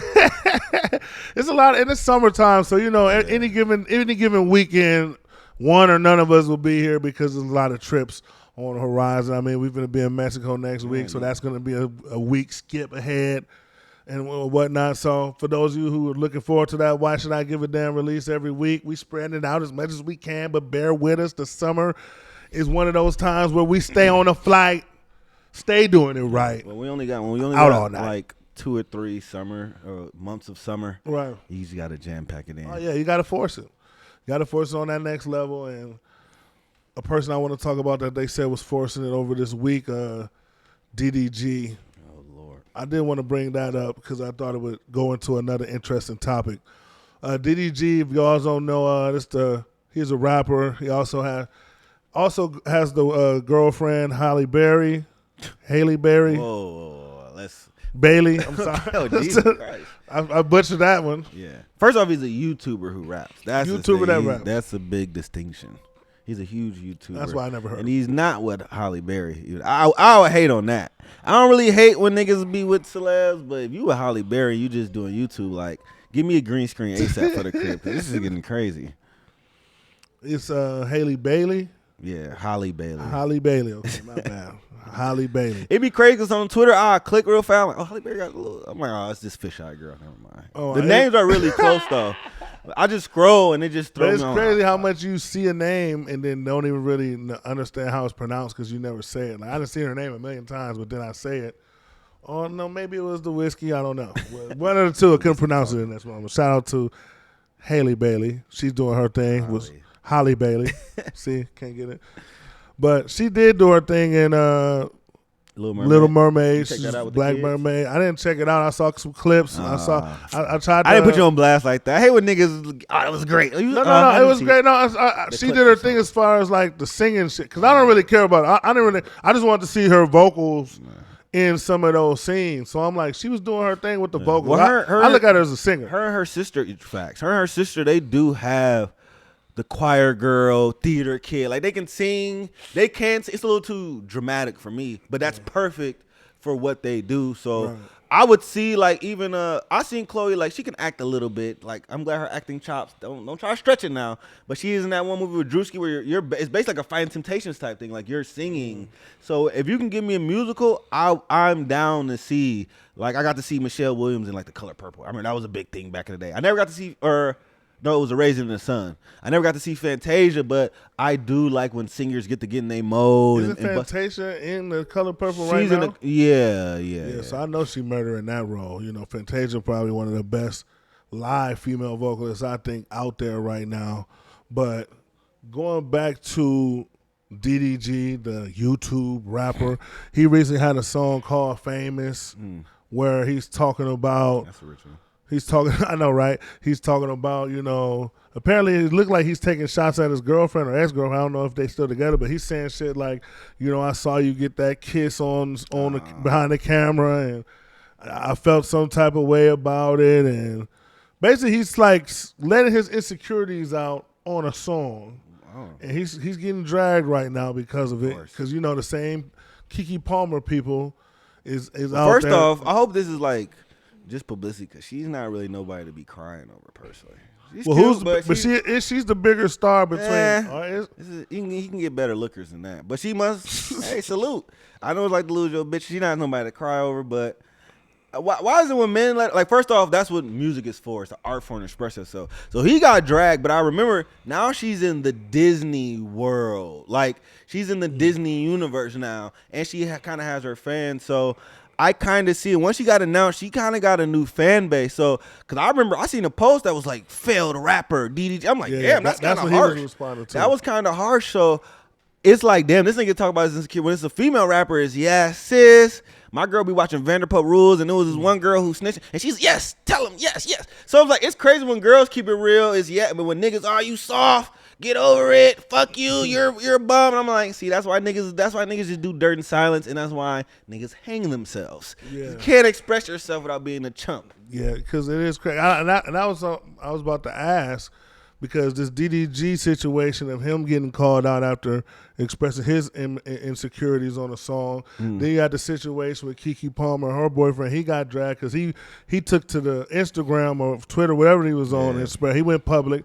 So it's like from basically what I'm seeing in the comments, it's kind of like an unspoken rule that men are not supposed to ever be insecure or have any type of insecurities publicly. Yeah. And a lot of the people I hear, the women, they say it's okay as long as it's between them and it's private. It's okay if you gay. Like remember Party Megan girl when he was going crazy. People, even women was like, Like some women, of course, man, again, when you have stands, they'll ride with you. But I seen a lot of girls like, yeah, you kind of like a bitch.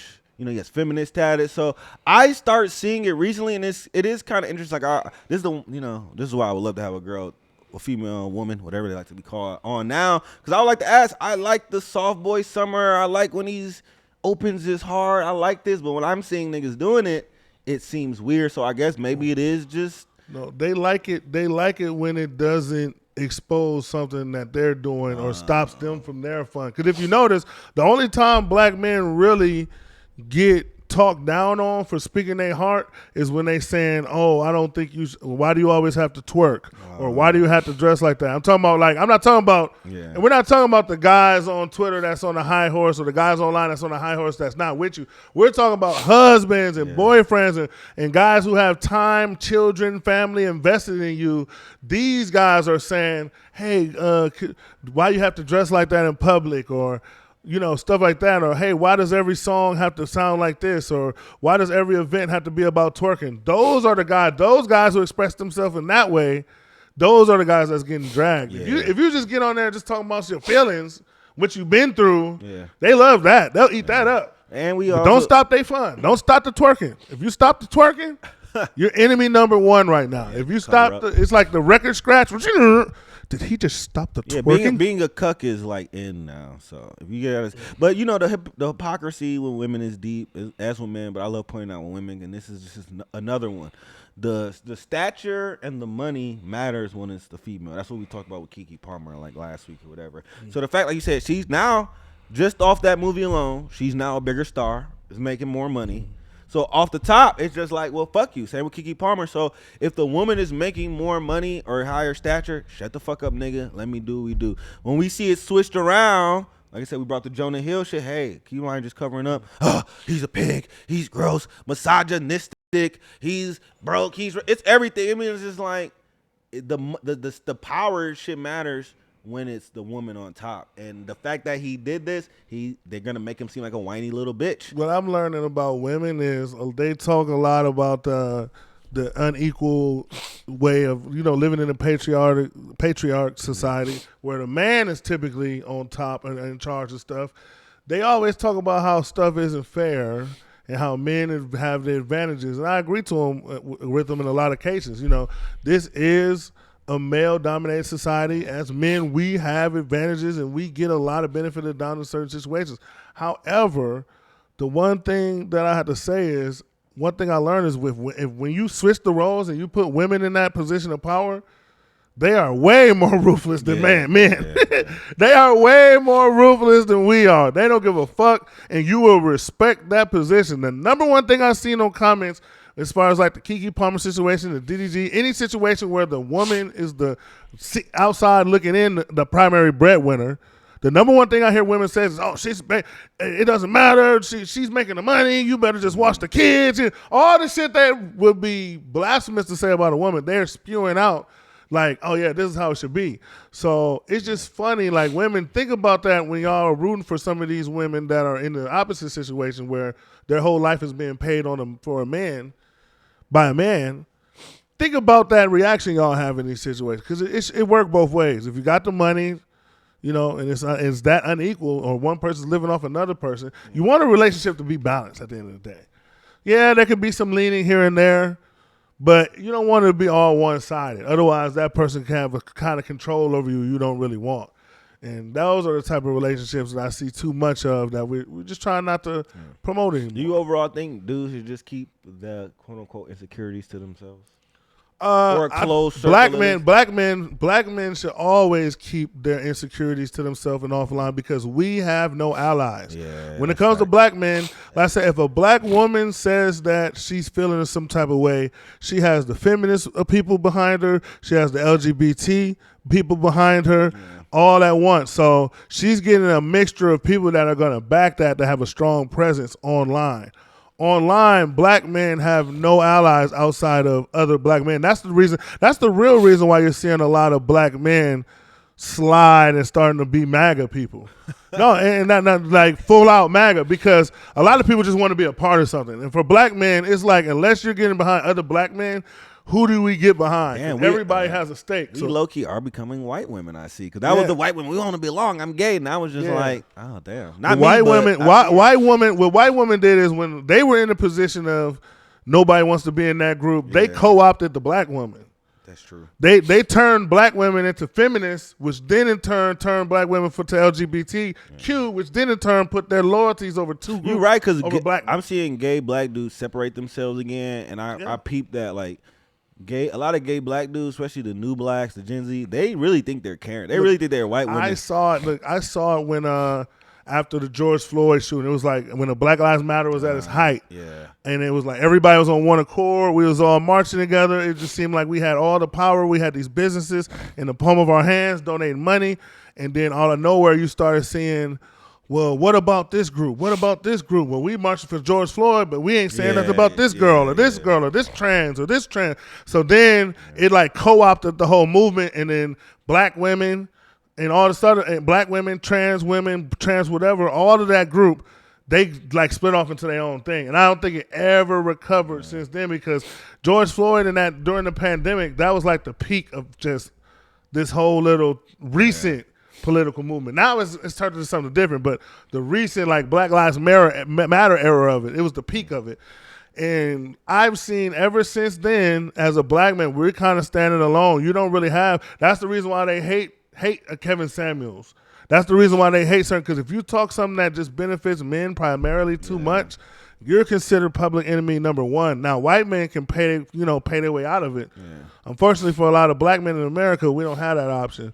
So that's why I said we're not in a position right now to just be beefing with other black men for stupid shit, because you don't have no allies, bro. Like, especially online. Now, real life is a little different. I do want to differentiate between the two. It is a little different, because in real life it's just it's all about clout, money, resources.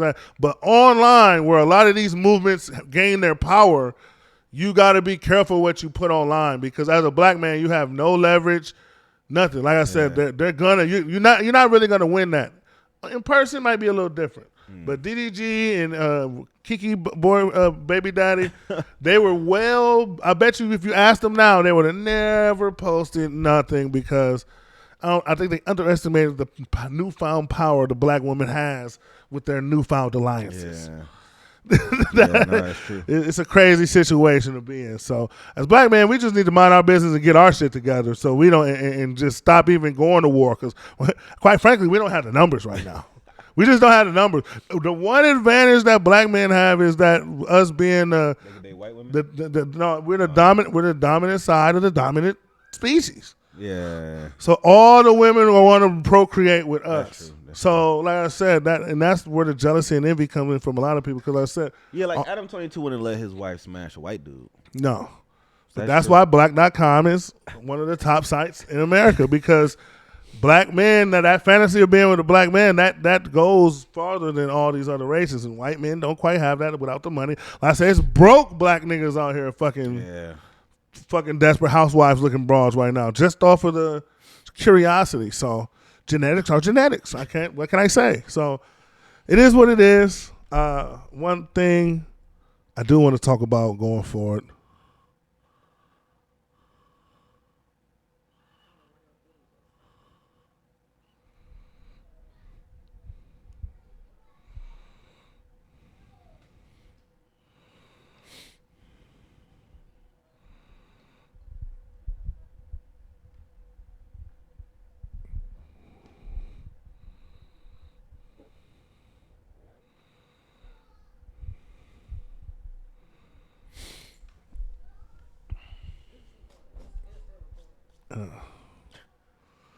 What you want the comic view? What? One thing I did want to talk about though is a lot of times they like to bring back. You notice a lot of these companies now they trying to bring back old shit. Nobody's really original no more.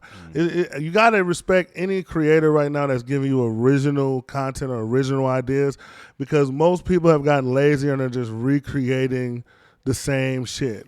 Even when it comes to the music, we was talking about on the car right here. Most of this shit we hear now is just remade, sped up, or slow down versions of some shit that just dropped. And like I said, when we were coming up listening to samples, these samples 30, 40, 50 years old. Now the samples are 5, 10 years old. Like I said, like shit just came out 2 years ago, and then just re-drop it. Like, nigga, that's a remix. That's not a sample. Like, niggas calling remixes samples now. Like, shit is crazy. So, where's Diddy when you need him? But I just want to know, in this new age where we're bringing back shit, when is it the right time to bring back something? Because right now, BET, Tyler Perry's about to take it over. Yeah. And they're talking about bringing back Comic View. I think it's a terrible idea. Oh, really? And I'm looking at the comments, and I see a lot of excitement. I see a lot of, people are laughing like, oh, yeah, this is going to be good. We need this. It's been a 9-year hiatus since the last Comic View aired. But this is the reason why I don't think it's going to work is because when I look at Comic View, I think when people think of these shows, they think about how it made us feel back in that time. And I don't think people understand, 9-year hiatus. We were, in the early 2010s back then. Completely different time, completely different era. And then if you think about the highs of Comic View, where it was at its best was mid 2000s. Yeah. Completely different time. I don't think today's audience can handle a Comic View. I think the way we absorb comedy and the amount of groups that are out there waiting to nitpick at anything you say to turn it into something offensive or cancel you about, I think we're in a position where how can Comic View really flourish if you gotta kind of be PG-13 almost? Like, Comic View, there's like an uncut, when it comes to black comedy at least, I know for a fact there's an uncut like filthiness that we can bring to the table that takes the funny to a whole nother level. I think you take that out of the equation, it's gonna be some funny people, but it's gonna be a lot like a lot of these Netflix stand-ups where it's like, unless you just have some legendary funny moments on your shit, like it's kind of hard to stay PG-13 and funny these days because we hear it all. Well, that's why like white people love like Jim Gaffigan. Like white people do clean comedy. That's always been the thing. We were working in a hotel and seeing some people that were playing some shit like, oh, we should get this guy. I remember Jim Gaffigan was big. They were like, oh, he's clean. He's it. Like I remember just hearing it in the processes. And I remember like Def Comic, Def Comic, damn, what the fuck that shit was. They had a good run. Comic View spawned off it, but Comic View was always kind of seen as a little more lowbrow.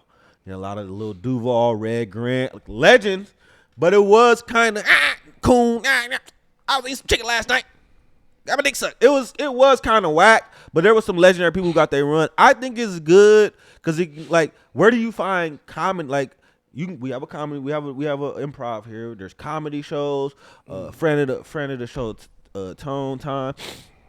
He in Chicago doing comedy. So outside of his post, where do we see really comics like to go? You see it on TikTok. I see some viral shit. I think it'll help getting some young comics out how we used to do it. They kind of do it with rap still. Like they're still, we don't have Big Ticket Basement, but Sway will bring a lot of like kind of obscure people. And it's like, okay, this person has bars. So I think as far as just visibility, it helps. But I agree with you 100%. We're in a different time. The only people who do really raunchy comedy is white females who blow. Yeah, so I was on my period and I was getting ate out and the doorman Grubhub came. It be stupid shit. And I'm like, they'll get a roar. So niggas already getting nitpicked every time Dave Chappelle puts something. I'm seeing even niggas saying, oh, he's old and grumpy and boring and da-da-da-da. So we're already at the heightened. We already had a sense of everybody is. Did white women finesse everybody into being on the top of the social food chain? 100%. 100%. Because they were just at the bottom and just a couple finesses, and now they're like down there at the top now. 100%. They were just Karens now. Karen's down there runs the world in this motherfucker.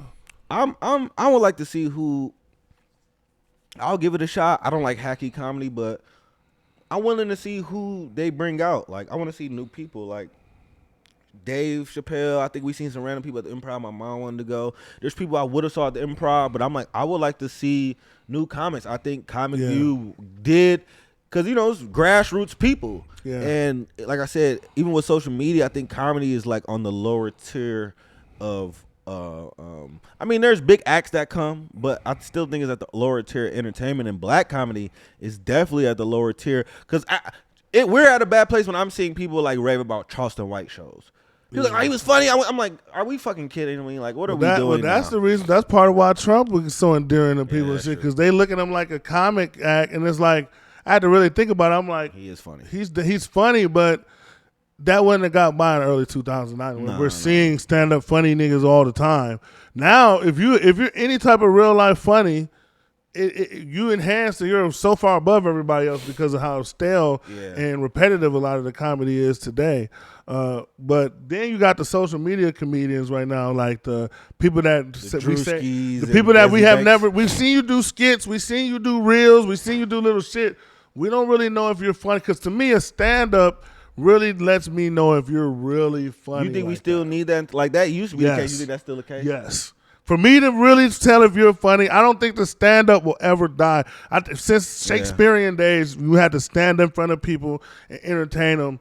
Like now, I do believe you can get to a point like an Eddie Murphy where you surpass that. But so he could put out a dud to me, and it wouldn't change nothing. Because I understand as you age, your sense of humor is different. Your life is different. So we'll never maybe be able to get that raw, delirious version. I get that. Just like Martin, You So Crazy. We'll never get that again. Yeah. But that time frame, I don't this because just like Kevin Hart, a lot of people they like to downgrade him now because he got a lot more family oriented content. He's not as funny and raunchy as he used to be.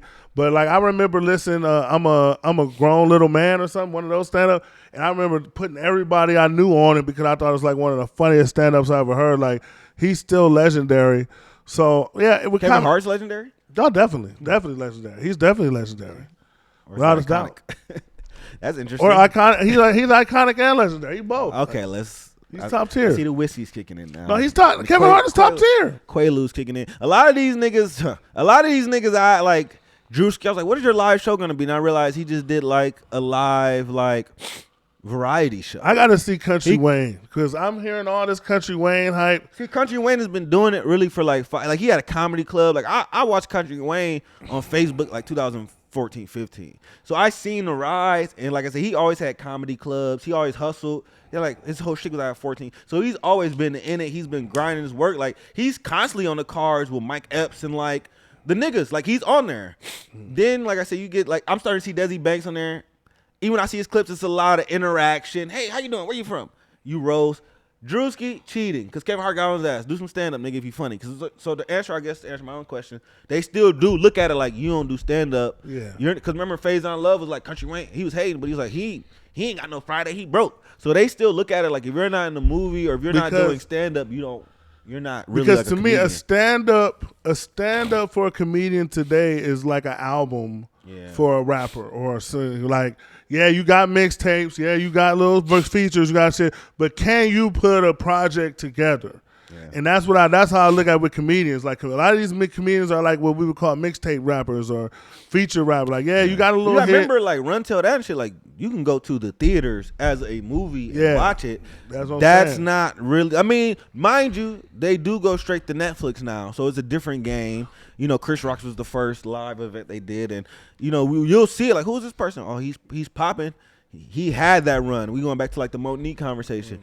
They settled, but and then you know her shit came out, it was a dub, but they were just telling like, listen, we have numbers now. We're not just going off the Chitlin circuit. You made some niggas laugh in Mobile. These people can sell out shit. Can you do that?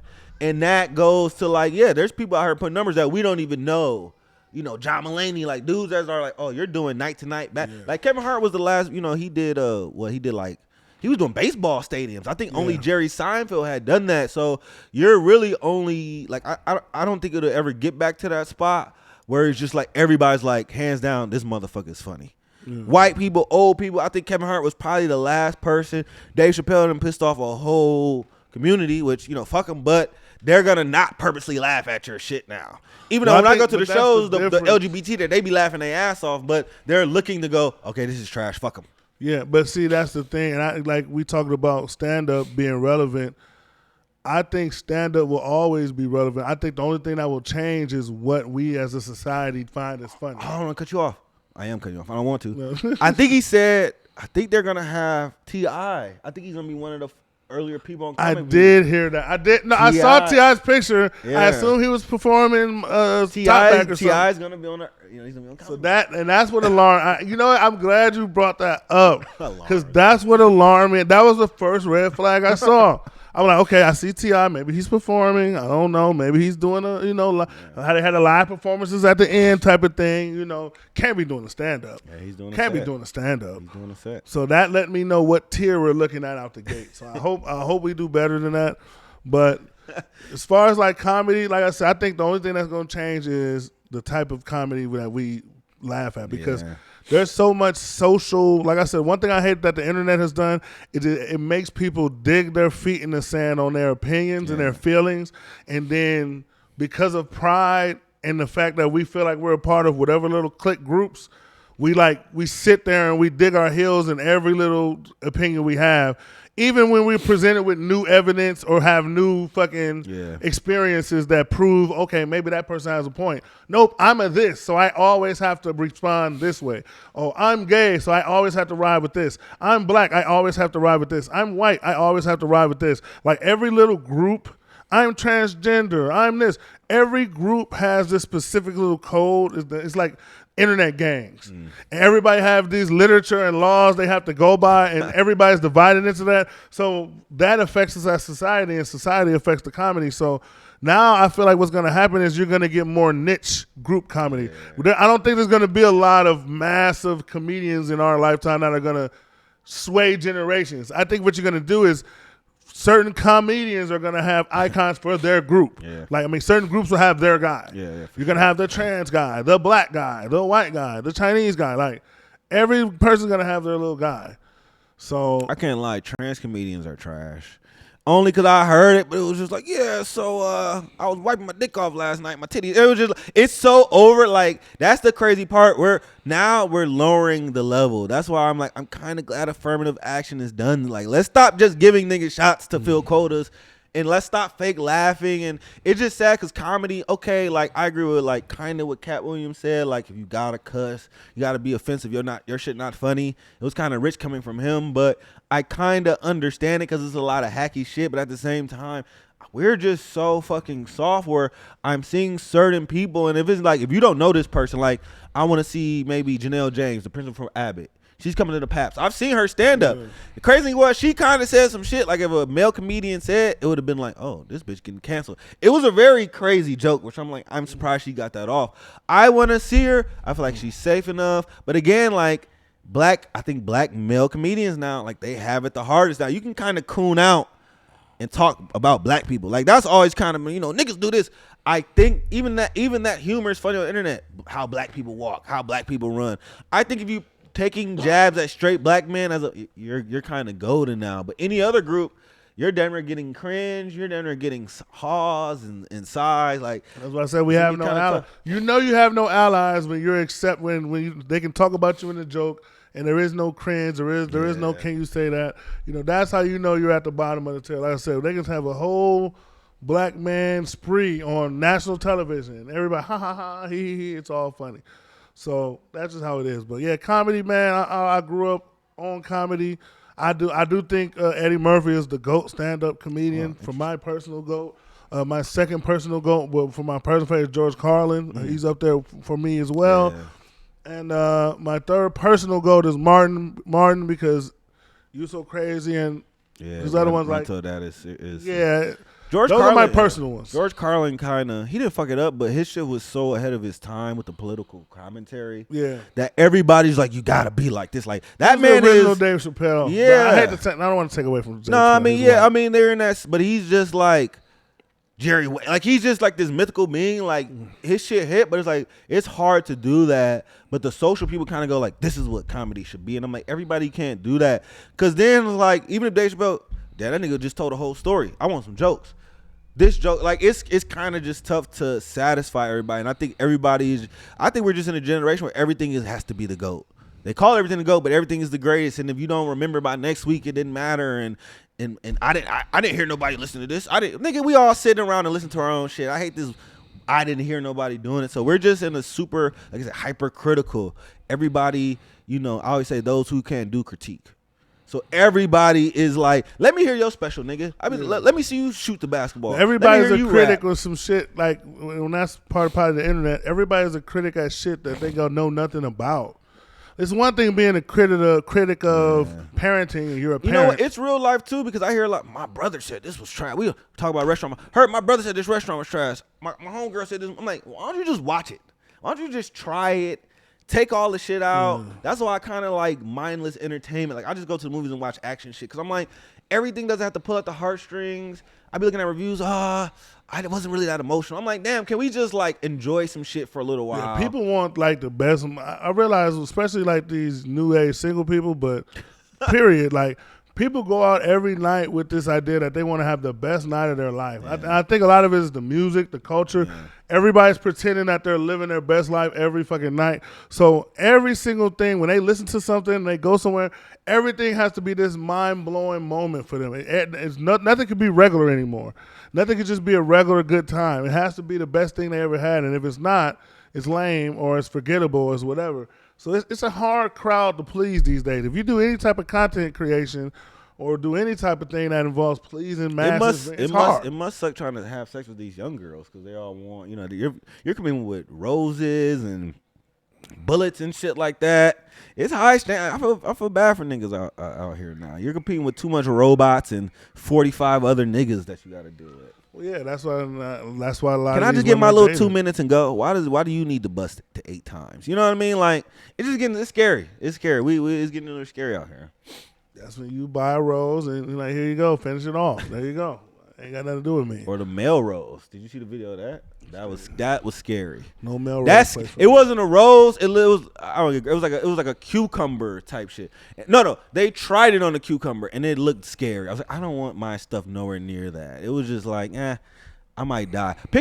That's my worst fear too. Like dying in a compromise, like you was jerking off. And you like your spouse coming like, damn, ass naked with a sock on his dick. We talked about that when that one chick cheated on her husband in the garage. Carbon dioxide poisoning. Carbon dioxide poisoning while you're getting cheeked now. Yeah, that's always a fear of being in a fucked up position or being froze to death while you fucking was. And don't you use the bathroom when you die immediately? That probably was. Well, like Elvis was on the toilet taking a shit, he died. Like I said, fuck him. Elvis packing rotation, but he was in a fucking toilet, so that's a whack ass way to die.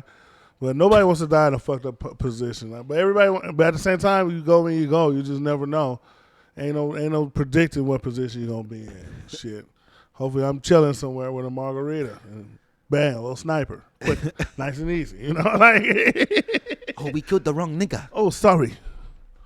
But not gonna worry. But another thing I did want to talk about. Pause. Before we get up out of here. And it's crazy because it kind of goes hand in hand with a lot of stuff we already touched on. We had this topic where we said, name something you agree with the boomers about. Those of you guys who don't know what boomers are, weren't boomers born between like the 30s, 40s? So pretty much it's our grandparents, right? Yeah. If you're listening, just think about your grandparents and think about the stuff that your grandparents say. The baby boomers. Oh, yeah, the stuff your grandparents always been saying, and you're like, yeah. But then you get a little older, you think about it. You know what? Maybe they might be a little right about this. Or maybe some of the shit they talking, because a lot of them getting online now, so we're seeing their opinions. Yeah, no, that's crazy. That's making things different. I would say the one thing I can really think about is just the quality of entertainment, music, and sports. You know, and we're getting there now too. So I see it more when I'm just this Discord on Twitter. Sports. Like, you know, we have I think Uzi had the first #1 rap album of the whole year. There were no #1 rap songs, which I don't. It was hard to true. I didn't think it was true. I was trying to figure it out, but it seemed fairly true. But I just like music is trash now across the board. Movies, everything is CGI, over the top, and just sports. Like niggas is soft. I feel myself like, and I be on Instagram saying some little shit. Nigga, I know you like 35. Like some young, and I'm like, damn, I'm becoming the old grumpy nigga. But I'm like, this shit is trash. I'm watching sports like you can't touch him. You can't. This is trash. Like, what are we doing? I'm glad here? for the NBA point. I'm glad they got rid of the flopping rule. Yeah, I mean, they did the flopping rule now. So now, Marcus Smart, you might as well go to being a fucking bagger at pick and save. Nobody can hold Giannis now, so it's over. He'll probably average 40 a game because you take away the flop, that's half of you niggas' primary weapon against him.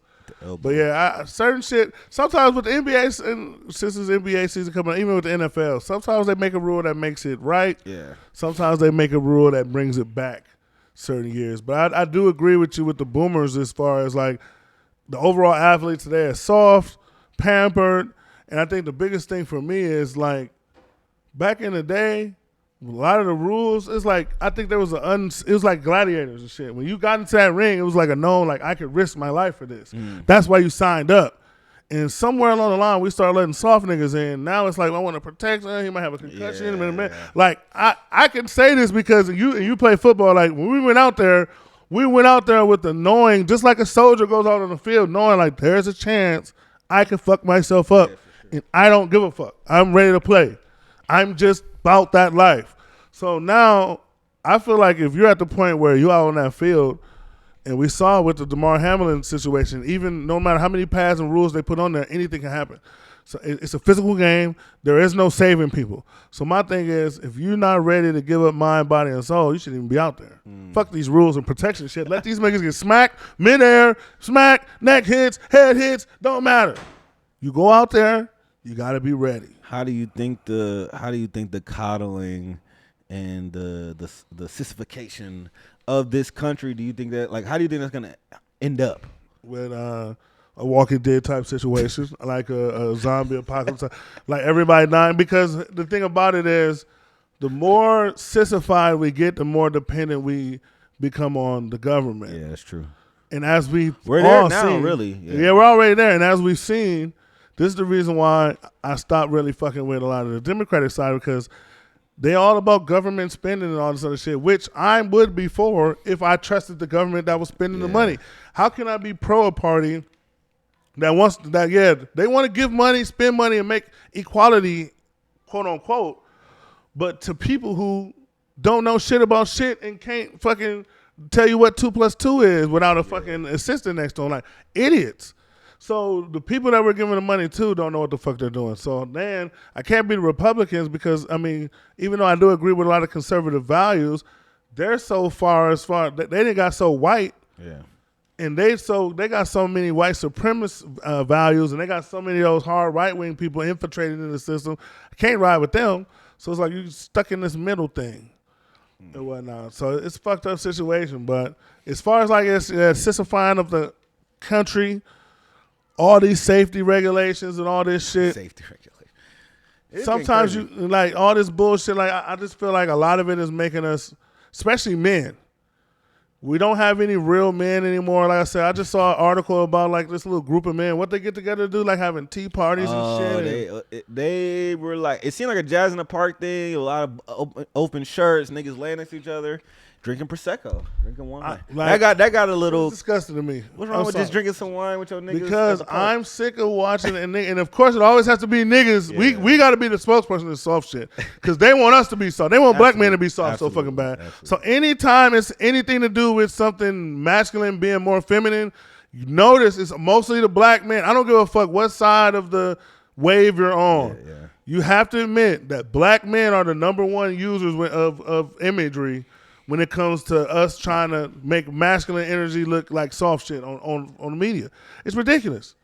So I'm like, right now, men so are my birthday next year, I'm like, hey, we're going to just go to the park, take some pictures, just have a picnic, listen to some jazz. You ain't going to go? I'll go, but we're not finna have no Prosecco night. Like, it's just a group out and we go. No, like, these niggas don't. A Riesling party. Like I said, and do what you do. But I just feel like right now, men are at an all-time soft right now. We're at all-time soft. Like that. And that's the reason why, because everybody think, and this is what I think society has fucked up at. People think because people are shooting and dying more, that niggas are harder.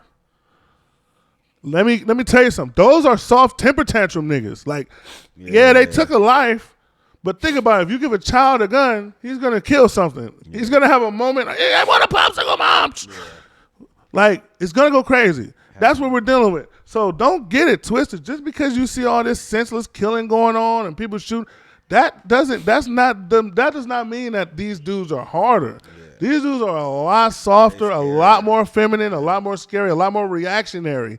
That's the reason why this shit is going on. A scared motherfucker is way more likely to shoot you. We see it with these punk-ass cops. Yeah. A scared motherfucker is way more likely to shoot you than somebody level-headed that understands what's going on. That's just facts. That's true. So, didn't you say you agree when they said they putting something in these young girls' food? That's why they get grown so fast? No, I think that was our Kelly quote from what you was watching. I don't know. It got to be some steroids or something down. No, but yeah, I agree, but the other thing, I mean, we're talking about agreeing with the boomers. I don't agree with the boomers on a whole lot because, to be honest with you, the boomers are part of the group. Other than the ones I'm related to, the boomers got to go. They kind of they're going all right. Like yeah, they got to go. They had I won't say spoiled. I mean, a lot of them went to war. A lot of them got crazy grants. I know a lot of people. My granddad was one. Got grants, was able to go to college. So really, if you just went to war, you were set. Houses were like $30,000. Got paid. So that's why they're like, oh, why can't you sell your house for? Because when you got your house, it was dirt cheap. Now you did serve. Salute to all the veterans. But you really just had to go to war, and you had niggas went back and got their doctorates, PhDs, all off them GI bills. They was able to get mad money, mad land that they were able to flip and retire. Where now people aren't really necessarily going to school for useful shit, but we have crazy student debt. You see way more people up to I saw a lot of people up to 28 still living with their parents, but I know a lot of people that's just like, I'm living with my parents till I get married, or I know some people like, you're never not living with your mom. Like, no matter what you think, you're just not. I know people, and I just see it a little more. So the whole come on boomer, those crazy have been a while because niggas just got tired of hearing old niggas who were weren't spoiled, but they just lived a cushier life. Don't get me wrong, it wasn't cushy, but they kind of got everything handed to the low where we're, like I said, you saw Walking Dead. I'm looking like we might be on some Demolition Man, Dennis Leary shit in 40 years. More niggas living under the ground because niggas don't want to work. Yeah. They're already getting robots. I'm seeing all these NPC TikTokers licking the screen for money, freaking me out, scaring me. That's what irritates me. We need cashiers. We need we need more. Not even cashiers. There's stuff we could be using. But it's funny. As soon as they talk about robots taking this shit, oh man, they're taking jobs, man. But none of you niggas want to work. McDonald's. The worst McDonald's in the city by my crib off East Capitol.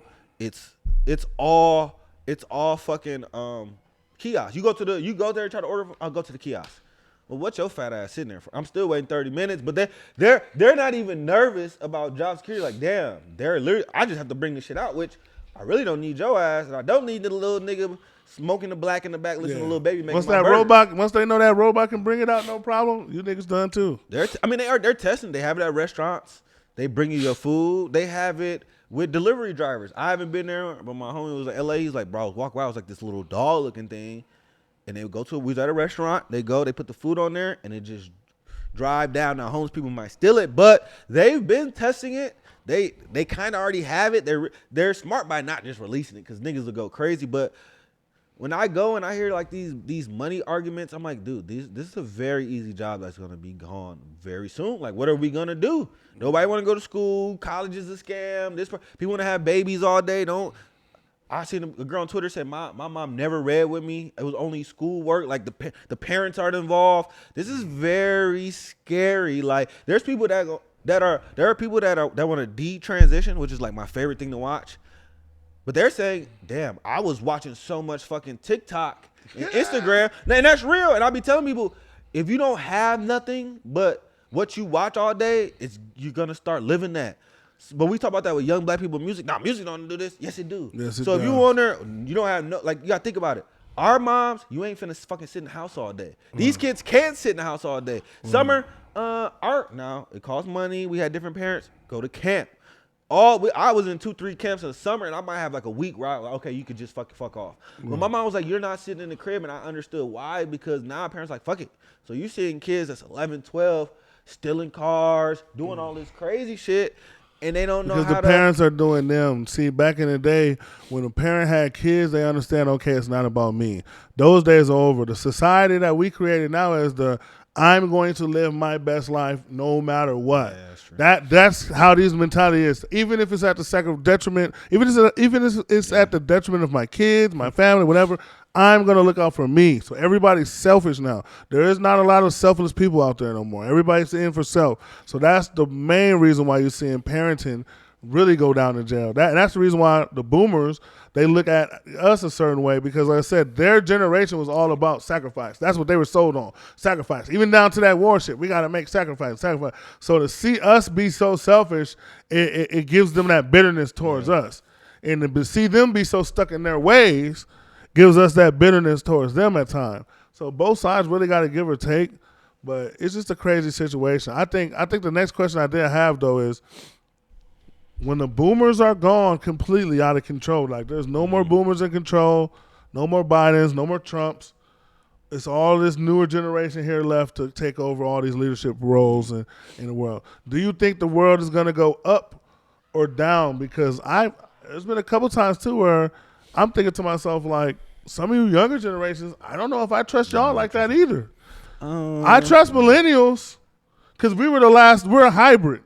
We got the computer in us, but we still got that old school in us. Because what was before? Gen X? It was Generation X? It was Generation X. Millennials. I think they're in charge now for the most part, but boomers and them in charge now. But I'm saying when millennials get in charge, I think that's when we'll have the peak success of everything. I think everything will go up. I don't agree really, because we're kind of seeing, like, we start seeing AOC. It just depends, because we grew up on the internet, but we still have the grime, and then, like, I guess I'm thinking about politically, so they're swaying more. When I look at some of the millennial leaders, I'm like, you're a little too quirky, you're a little too fake by. Like, I kind of want an old rugged. I don't know. I'm scared more of Gen Z. I remember when they was doing all the George Floyd twerking shit, I was scared, but people was like, this is our future. What's the little scary girl, Greta Thunberg? Oh, and because how old is Gen Z now? They're like, they'd be like early mid-20s. I forgot the cutoff. Like we're millennials. Like I think like 96 or Gen 97 Z is the reason. like 96, 97. Look, Gen Z is the reason why I take my retirement plan serious. I take my savings shit, because by the time Gen Z is in full control, I want to be somewhere ducked off, money straight, out of the way, because it's gonna be junky. It's gonna be like trans junkies running around, rich, and if you work hard, you still gonna be fucked. Yeah. It's like this. It's like fake. It's scary because it's teachers gonna be having dildos in the classroom. They want too much clout. Like I said, the Greta Thunberg, she was challenging people. Okay, she's a feisty little white girl. Climate control. It was the David Hogg nigga who survived the Lakeland shooter. He became like a little fake politician. But I'm like, not saying it's always been like that, but I'm like, I see a little more. Everything is for clout to me. Shit gets done, but everything is for clout. We're gonna have way more machines. We're gonna have more smarts because they have more technology to control shit. So I think we'll be good on Shit that. gets but done if the clout makes the opposition. we're always gonna need slightly racist, rugged white people to help help in the back. They don't need to be the backbone, but they get the shit done. So we don't want to deal with China. We need to be dealing with China. You're right. Just for like military certain shit because niggas will be and got fucked over because we gonna let this slide. We let too much shit slide. No, they're not gonna kill us. They could twerk. They're invited to the cookout. I might just have him as the cookout. Like, I might just have him as like we might just have like one little racist dude as like the little secret weapon nigga. And every once in a while, you get into a situation. I don't know. Everybody split. Like it's time to call racist Kenneth. Call him up. He gives us his little put. Like might be that one because white people don't give a fuck. They'll murder anybody if it means the supremacy of America and then white first, but America all around. But white first. Yeah, I keep telling myself by the time everything really, like, the shit hits the fan, hopefully I'm dead. You know, when Florida sinks, Cali sinks, volcanoes, hopefully I'm long gone.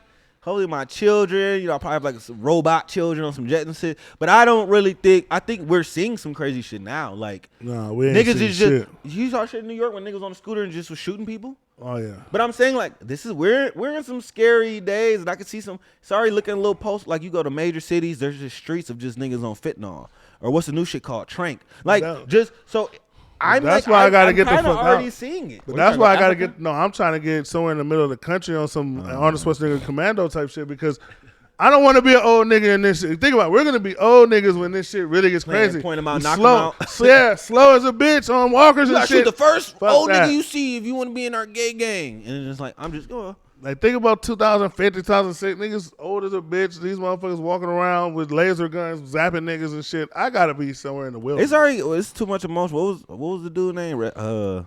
Steven Stevens. What was his name? Joyce Lane. Remember that he killed the old dude on Valentine's Day. He like punched him or something? No, he shot him. You don't remember that? It was No. like, oh my God. Yeah, that was crazy. But that was just over emotion. I was wondering, why did that old dude put that bag up?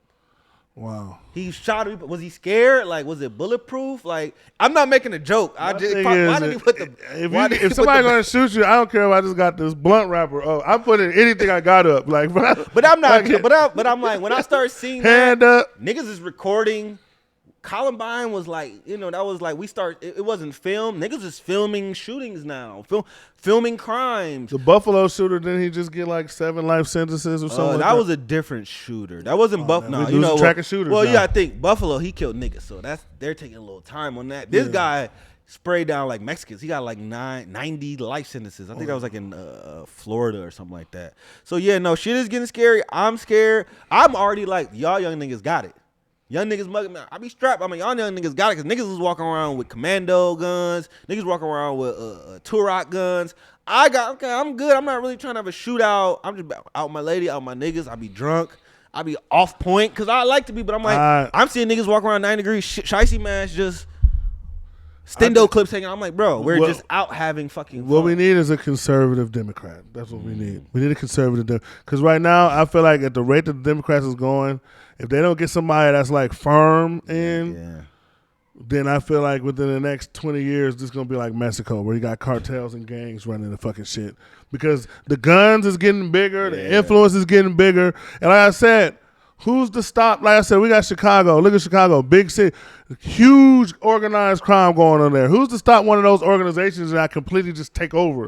And they already took over certain areas, but who's to stop an organization that has money, influence, and firepower to start taking over land? That's how Mexico has become what's going on with it now with the fucking cartel. So I think if we don't get a grip on this shit, especially if we keep pushing crime culture, because the problem was all of these white men got into business with prisons. Yeah, and I tell people all the time, when you're in the business of prison, you can't make a commercial saying, hey, everybody come to prison. But what you can do is you can give Chief Keef $5 million. You can give Dirk $5 million. You can give all these random ass street niggas in New York $5 and create these waves of crime that's like basically making crime cool. And don't get me wrong, I listen to the shit. Some of my favorite artists that came out of this shit. But I can't deny that a lot of this shit was funded by racist white motherfuckers that was like, look, if we make crime cool in this area, then we get more criminals. There's more criminals to arrest. You know, Cali just passed another bail reform law. So if you're in a nonviolent crime, you damn near out. So 50 said it like, oh, Cali's fucked. I'm like, he's right. New York kind of had a similar thing. Cali had a big wave. We start seeing niggas get robbed in broad daylight, restaurants, P&B right. You start seeing it a little more. Now, those are different situations, but during COVID, they were overcrowded. So if you weren't in there for like even little gun shit, okay, you will see you house arrest. Niggas is out. Dangerous niggas is out. I read the New York Post almost every other day. Fairly Republican, you know, a news source, and it was a dude just taking pictures. He saw a black dude get up, follow some musicians with a huge kitchen knife, grab a nigga on the shoulder, and the dude starts screaming. Now nothing happened, right? Because it's not a crime to have a kitchen knife, but that look crazy. And it's pictures. You see the dude with a big knife walking. He grab him. He gets arrested, but they let him out. But they let him out. When they looked, they said, well, he's on bail, or he was on bail for a sexual crime in Florida, but we couldn't do nothing but it's like, why are these people out now? And like I said, that's what the Republicans give me. They were like, well, this judge let this guy out, and I'm like, I don't want these guys out. It's just like that bail law they was talking about in Chicago that got rescinded, where they was like, for certain crimes, that's like, even with like robbery, the purge law, with robberies and shootings, like they wasn't gonna hold people without bail no more. So basically, it was like, you could get it. You could be to shot somebody up tomorrow, be a suspect. You get let right back out until you actually get charged. Even if it's like ample proof and ample reason that you need to be in jail. And see, my thing is this: you want to lock these niggas up.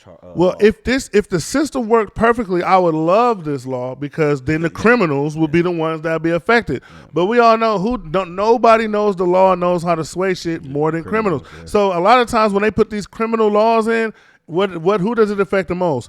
The everyday working American. Yeah. We're the ones, because we don't want our name fucked up. We don't want our credit fucked up. We don't want our shit fucked up. These criminals, they don't give a fuck about that. Once you let them go, I'm gone. I'm not coming back. I'm a criminal. And not only are they gone, they're going to continue to do the crime, because that's what they know. Exactly. That's why if you notice, I would be thinking, I'm on house arrest. I got to sit now. Niggas is cutting the bracelet off. Yeah, they don't give a fuck about that. I'm a criminal. I'm like, damn. This is my life. Think about it. You never see police cars trying to catch people speeding in the hood or where the criminals are at. Yeah. Where do they be at the most?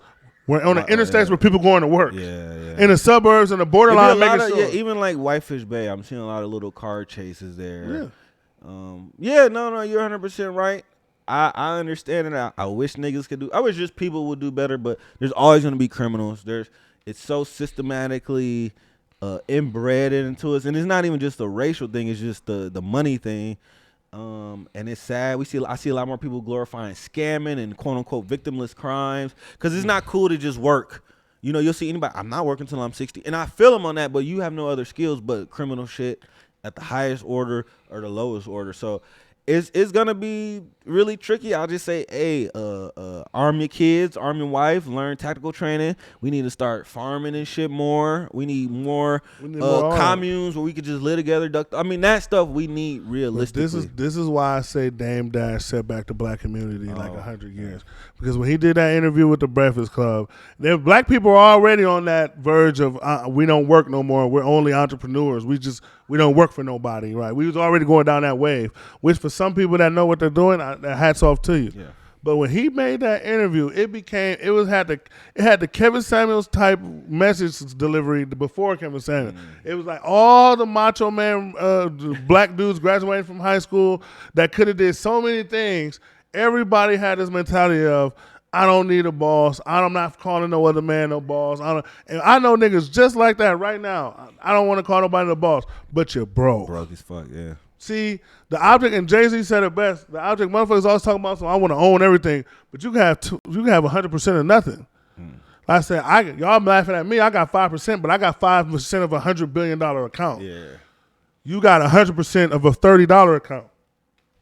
Niggas don't understand. It don't matter how you get there. Everybody want to be happy and comfortable.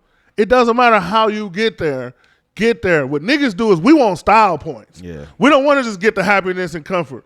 We want to do it with the gold chains and the drop top and we want style point. We don't want to just get the 2 points. Yeah. We need a 360 windmill off the backboard. It's game point. I knew we were fucked up when I knew like truck drivers, delivery drivers making 30, 40 an hour doing stuff.